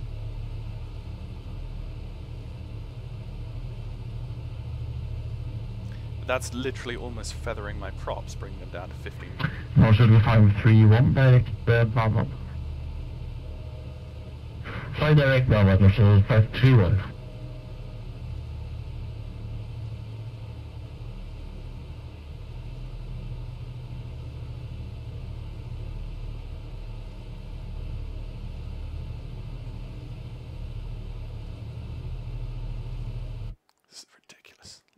We're just so pathetic.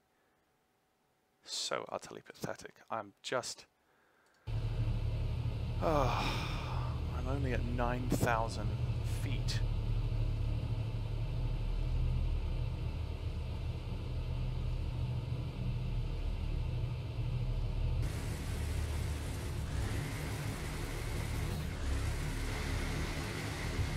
Scenery's nice though.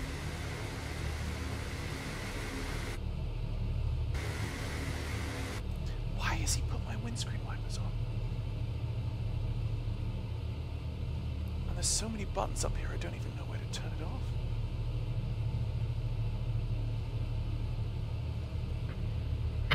Scandinavian 501, turn left heading 270, report field in right. Turn left 270 degrees and we'll report field in sight, Scandinavian 501. Okay. Actually 531, descend 5,000, QNH 1000. Descend 5,000 feet, QNH 1000, National 531.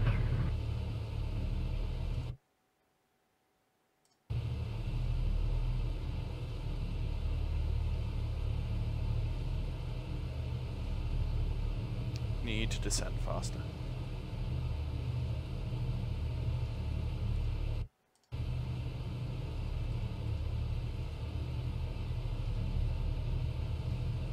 Okay, down through.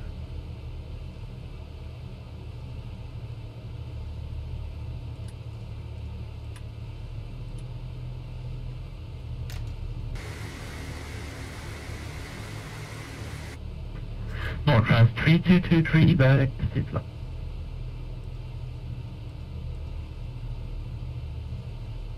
He's giving me visual approach, Direct to but Sittla, Nortrans 3. I don't have a visual on the airport at all.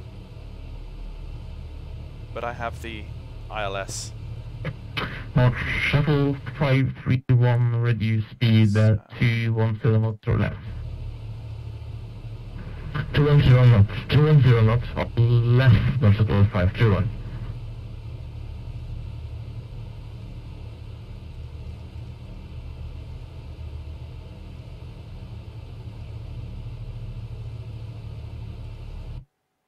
Okay, now we're coming down.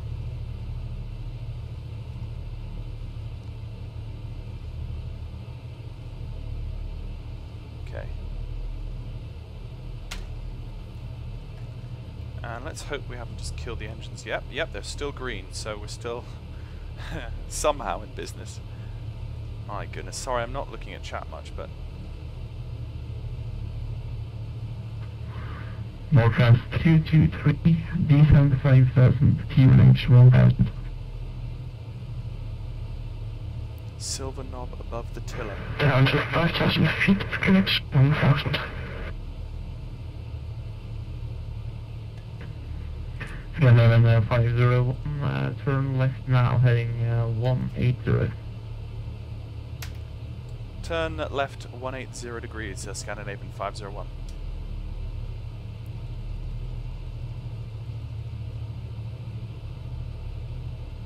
He cleared me to 5,000 feet, which means that we're 600 feet.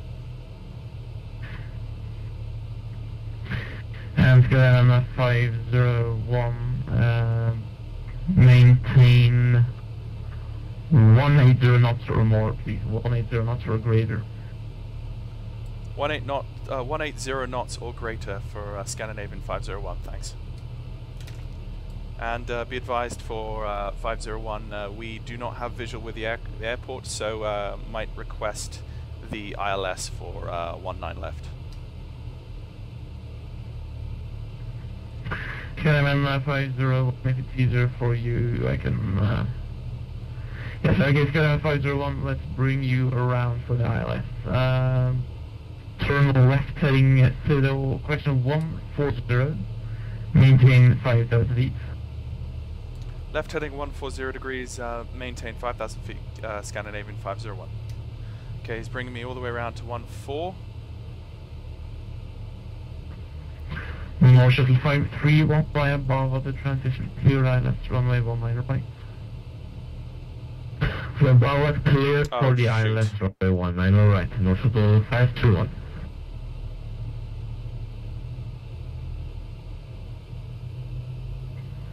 Skyline 501, turn right now, heading 140, right, 140 now.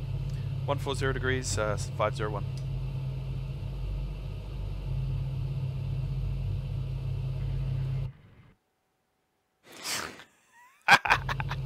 You must love me. Oh my goodness, he must love me. Oh my. Yeah, 75.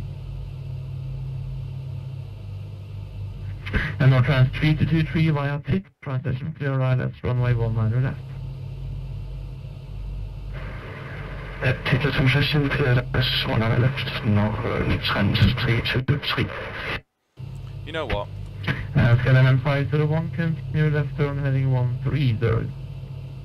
Turn left 130 degrees, Scandinavian 501.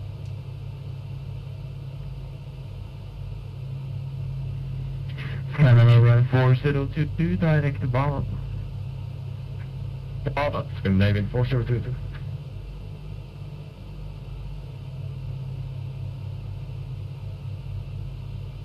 Just taking over manual control now. He said 130 degrees.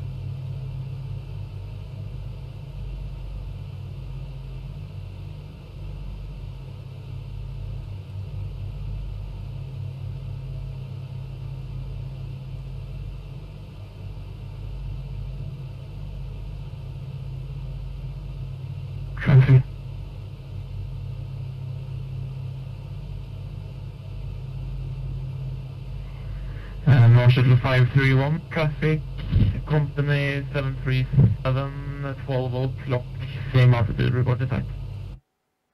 He gave me 130 degrees. Why am I going off here? Maybe he's just clearing me out the way. Yeah, he's clearing me out the way for someone else. Marshall 531, traffic, company 737, 10 o'clock, same altitude, reported time. Negative, we do not have company traffic flight, North of 521. 531, roger, break, Northland 3223, traffic, company 737, 12 o'clock, 8 miles reported. We got traffic inside Northland 3223. 3223, thank you, maintain visual separation, please. Maintain visual separation and line up at 10. No, shuttle, Trans 3223. Trans 323 negative, you're going on different runways. Just need to make sure you have the visual separation, that's good. Okay, I'll give it about 4. You know, Trans 323. Yeah, 531, we have. Marshall 531, go ahead. Marshall 531, we have the site. Marshall 53, landed. Runway 19 right, cleared land, wind 190 degrees, 9 knots. He just gave me a vector. Runway 1 on the right, Marshall 521. Nowhere. Scandinavian 4022, descent 5,000 feet, QNH 1000. Is he not going to turn me back? Descent 5,000 feet, QNH 1, Scandinavian 4022. Scandinavian 501, turn left heading 360. Turn left 360 degrees, Scandinavian 501. Right. Bam. I've got my turning now.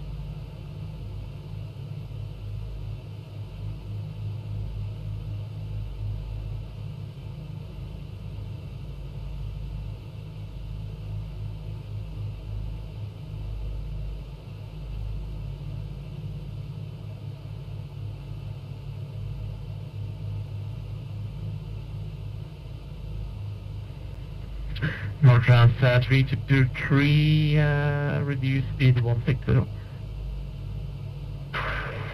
Reduce speed 160, Northbound 323.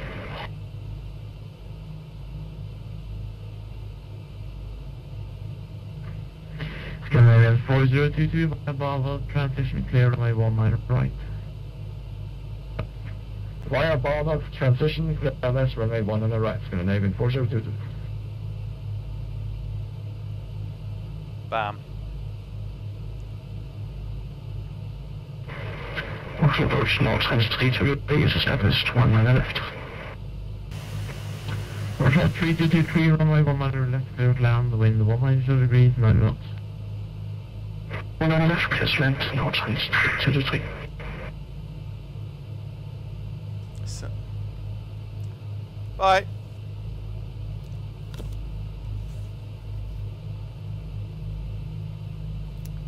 It's just someone outside.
Nice scenery.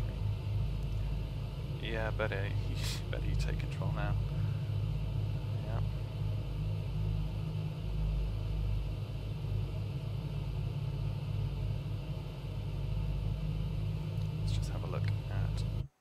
so he's brought me around. He's going to bring me around again. He's going to give me a turning 270 degrees soon. Skyline 501, turn left heading 290. Turn left heading 290, Scandinavian 501. Yeah, so he's given me.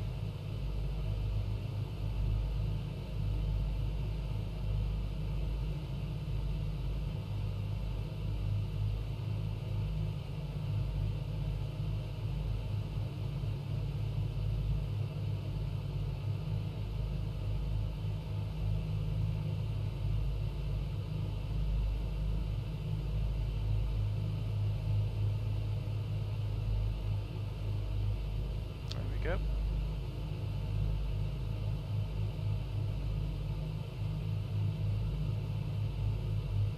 There's my heading.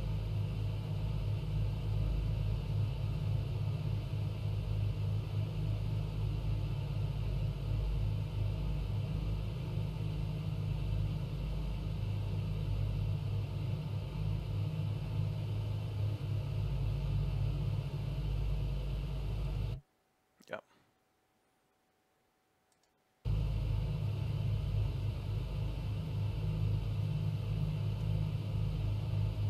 Take some swig of tea.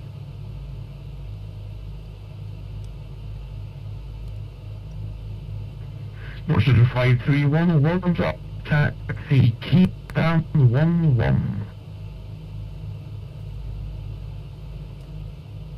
Sorry guys, I'm not looking at chat too much at the moment, but Taxi to stand number 11 via kilo, this is a Q1.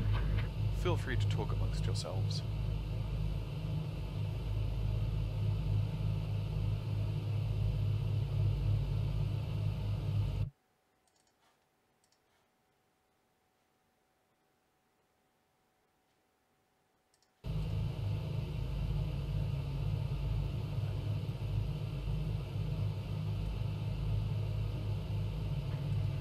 Skyline 501, turn left heading 220.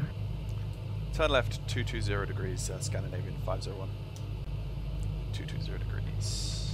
Runway 4022, runway 19 right, clear land, wind 190 degrees, 9 knots. Clear land, runway 19 right, Canadian 4022. We've got 83% fuel. 323, welcome to Bravo. Taxi Tango and Lima, stand for 3.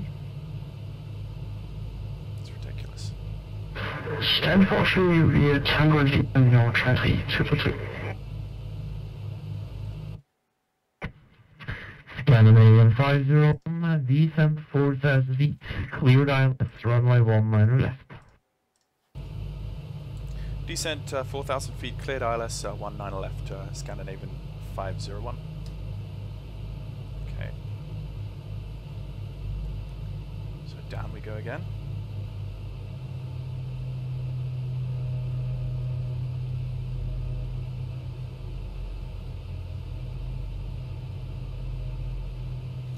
Okay, so we have to wait for that ILS glide slope to come in.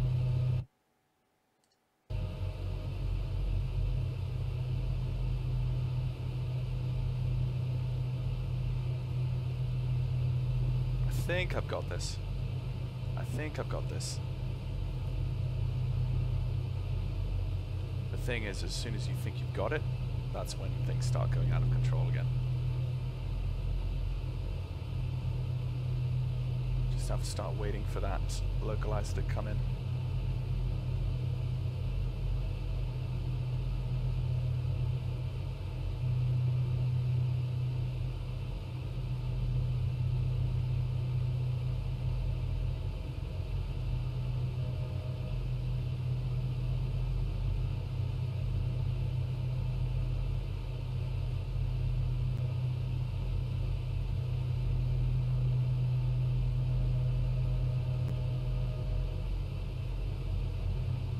Okay, 4,000 feet.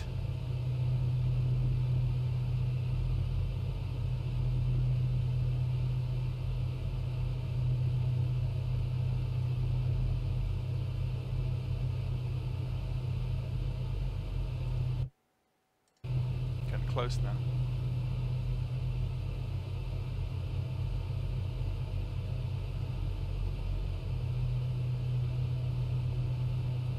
should start to see that needle coming across any time now, and there it is.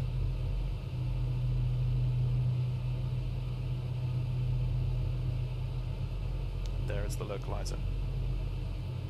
And I'm just going through it. That's stupid me.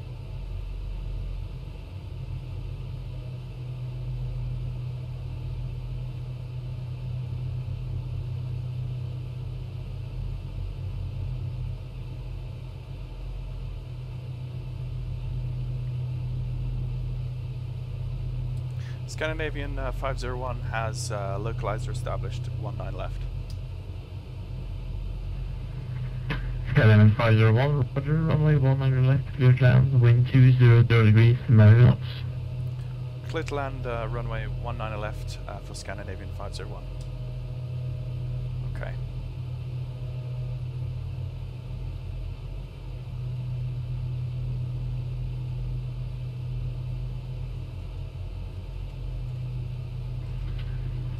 Good afternoon, Gardermoen approach, Scandinavian 953, range of spec. Scandinavian 953, approach 355.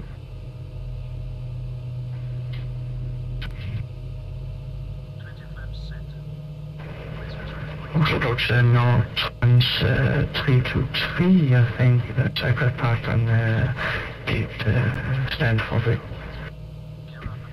Rest 323, good observation, he just spawned in. You can take stand 4-1, but left of him. I'll take it for 1 step to North 823.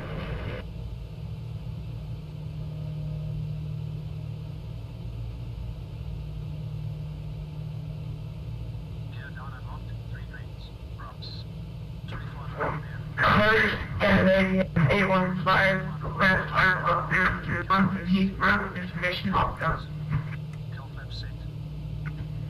781 on the road, Officer, your flight plan is invalid. From the looks of it, you have just mistyped Finally. the last waypoint. However, I can update it for you. You don't know how happy I am to see that. Say the call. Before landing checks complete. My manifold pressure is now below my RPM. Does that necessarily mean I'm going to kill myself?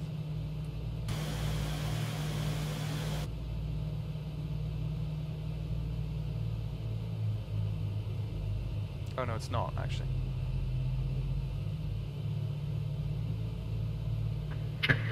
Scandinavian 4022.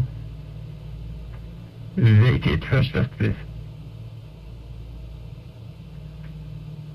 Yeah, we have vacated, but we don't have the real scenery. So, yeah, we are vacating now. Scandinavian 4022. Okay, 4022. Which scenery do you have? The default scenery, Scandinavian 4022. 4022, Roger. You can taxi Mike. Actually, Scandinavian 4022, you can taxi Victor Yankee and stand at your discretion. Okay, Victor Yankee to stand at our discretion. Scandinavian 4022. Thank you.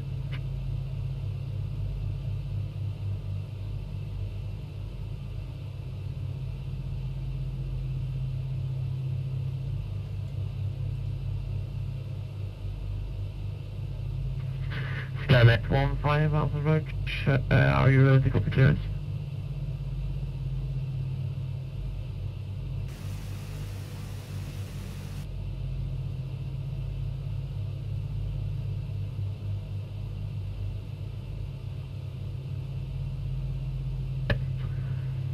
Scandinavian 815 Alpha Roach, are you ready to copy your iFlow clearance?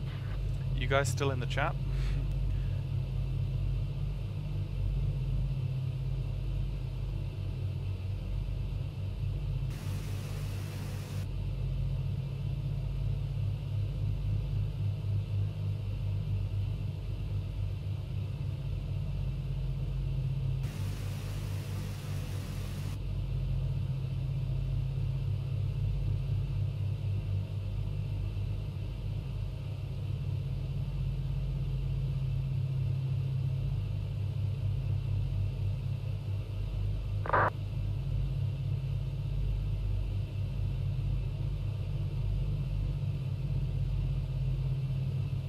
Yep, good, good.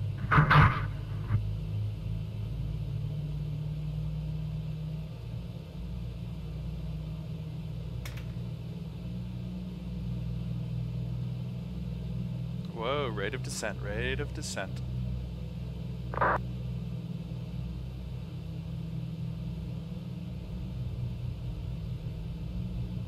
There we go.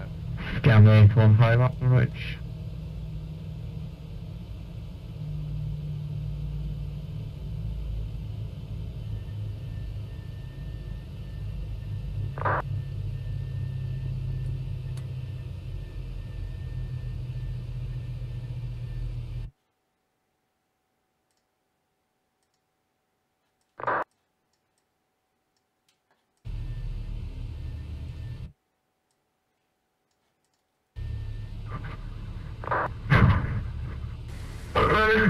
Scandinavian 815. Listeners. Scan 815 up the ridge, do you read me?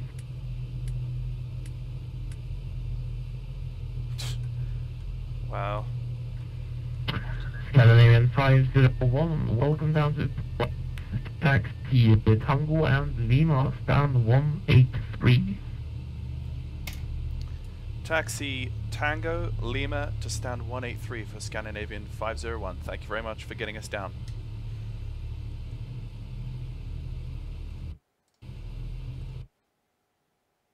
Okay, Bravo Tango Lima. Okay.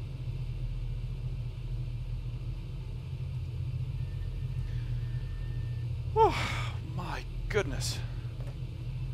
That was tense. And my engines are still in the green, so for some reason, whatever it was that I did went okay.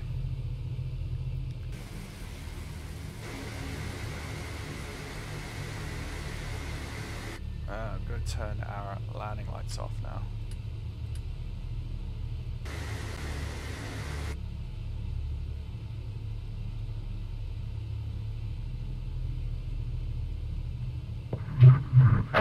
Scandinavian 815, that's where it is. Scandinavian 815, really fight, really. Scandinavian 815. Scandinavian 815, landed, sir. You're cleared to London Heathrow.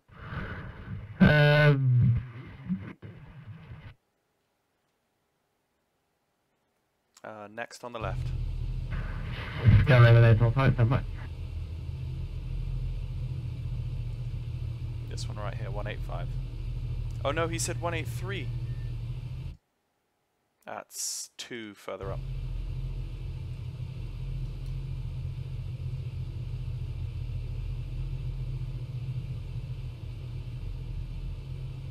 .184, 183, right there. Scandinavian 815, you're cleared to London Heathrow Airport. Flight 3, charter departure, runway 19 left. Cleared 7,000 feet and squawk 3662.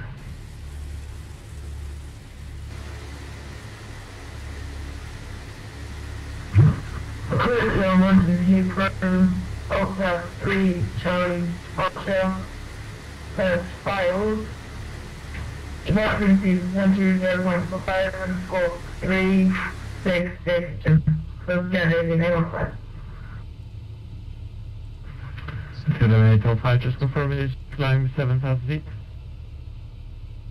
Hello, consider 7,000 Scandinavian 815. Scandinavian 815, read my correct. Oh. Now that was pretty tense. That whole descent. The fact that I was descending in such a shallow manner, like, I don't know what it is. It's something to do with the way the auto flight engineer manages the engines. He keeps the manifold pressure up to like 25 inches, which means that you really can't descend as quickly as you need to, which means that you can't let Yeah, he just took me offline. Okay. Which means that you can't let the autoflight engineer do his magic while you're descending. You just you just can't. I thought he disconnected. I was disconnected from VATSIM for some reason. Yeah, so that's a lot of fun. It's just getting used to the DC-6. Like that whole thing with that whole deal with turning. That's complete. Negative 142 feet per minute. That was a smooth touchdown. Yeah, so just and even like trying to turn on to when he gave me the vector 360 degrees, like what was the old planes were only really designed to descend at 5,500 feet per minute. Yeah, I can see that. Yeah. I mean, they didn't have speed brakes or anything like that. So I just need to get used to starting my descent a lot earlier than I'm normally used to in the DC-6. Yeah, Randy. I can descend or I can slow down, but not both. That's exactly right. Yeah, Darth Mong. Beautiful aircraft, though. Yeah, I think the more I get used to it, the more I'll really start loving it. I mean, right now, I like it. I appreciate it. I love the vintage feel to it and all. But it's still just a bit of a pain. You saw me as I was coming down. I was always tabbing in and just double checking my engines to make sure that my engines didn't die, because just the way, let's open the cargo holds as well, just the way the engines have died on me before in the few times that I've been flying this thing. So if I have a look here at the RPMs, let's just have a look at the RPMs and manifold pressures here, guys. So basically what we've ascertained today, who was it further up who mentioned this? There is a top of descent calculator somewhere on the internet, I think. Yeah, there's a few top of descent calculations that you can do. I just wasn't doing them. Basically, who was it earlier on? It was someone. The chat has gone a bit too far on for me to know, but someone said your manifold pressure should not be below your RPM, which means that if I want to descend at a brisk pace, I need to bring my manifold pressure down to like 15 or 20, but that means I need to bring the propeller, the RPM, down to 15 or 20. And descending with the propellers at 15, 15,000 RPM, that's like almost feathering the props just to descend as fast as you want to, which is ridiculous. Like, I never had this issue in the B377 and the Constellation. Like, you could just pull the power right back and down you go. So maybe I just need to go back and fly the Constellation and the Stratocruiser again with this in mind, and just start comparing all these, because now we've got the DC-6. I'm going to be sitting and comparing this aircraft with the A2A offerings, definitely. But fantastic flight. Thank you very much, guys, for watching. The stream has probably been on now for quite a while, and KS Flight Sim. Thank you for that manifold and RPM advice. So the stream's been streaming for, oh my goodness, almost 2 hours now. Wow, that went just over 2 hours. That's crazy. So I'll let you all go now. This stream, because it's on YouTube, it should automatically be saved on YouTube as a YouTube video. So it should come onto my YouTube page as unlisted, and when it does, I will do the appropriate tweaks and try to get it uploaded to you guys. So everyone who is on my YouTube channel should be able to see this video afterwards. But yeah, thank you very much for watching, guys, and without much further ado, I think I will leave. What I'll probably do now is I'll probably go and try to fly the Shannon to Newfoundland leg for the Pan Am DC-6. So I'm going to see if I can take the Pan Am DC-6 across from Shannon to Newfoundland well, yeah, no, I've definitely got the time. So I'm going to go do that now. I probably will do it online. So if any of you who are watching want to come and join me, you'll see me on VATSIM going across from Shannon to Newfoundland in a Pan American DC-6. So anyway, thank you very much for watching, guys, and I'm really glad that YouTube streaming is back up. The internet speed is much faster now. And yeah, look out for more content from me coming soon. Also, the PPL training series video should be next out fairly soon. I don't want to give a huge hard date on that, but yeah. Anyway, thanks very much, guys, and I will catch you next time.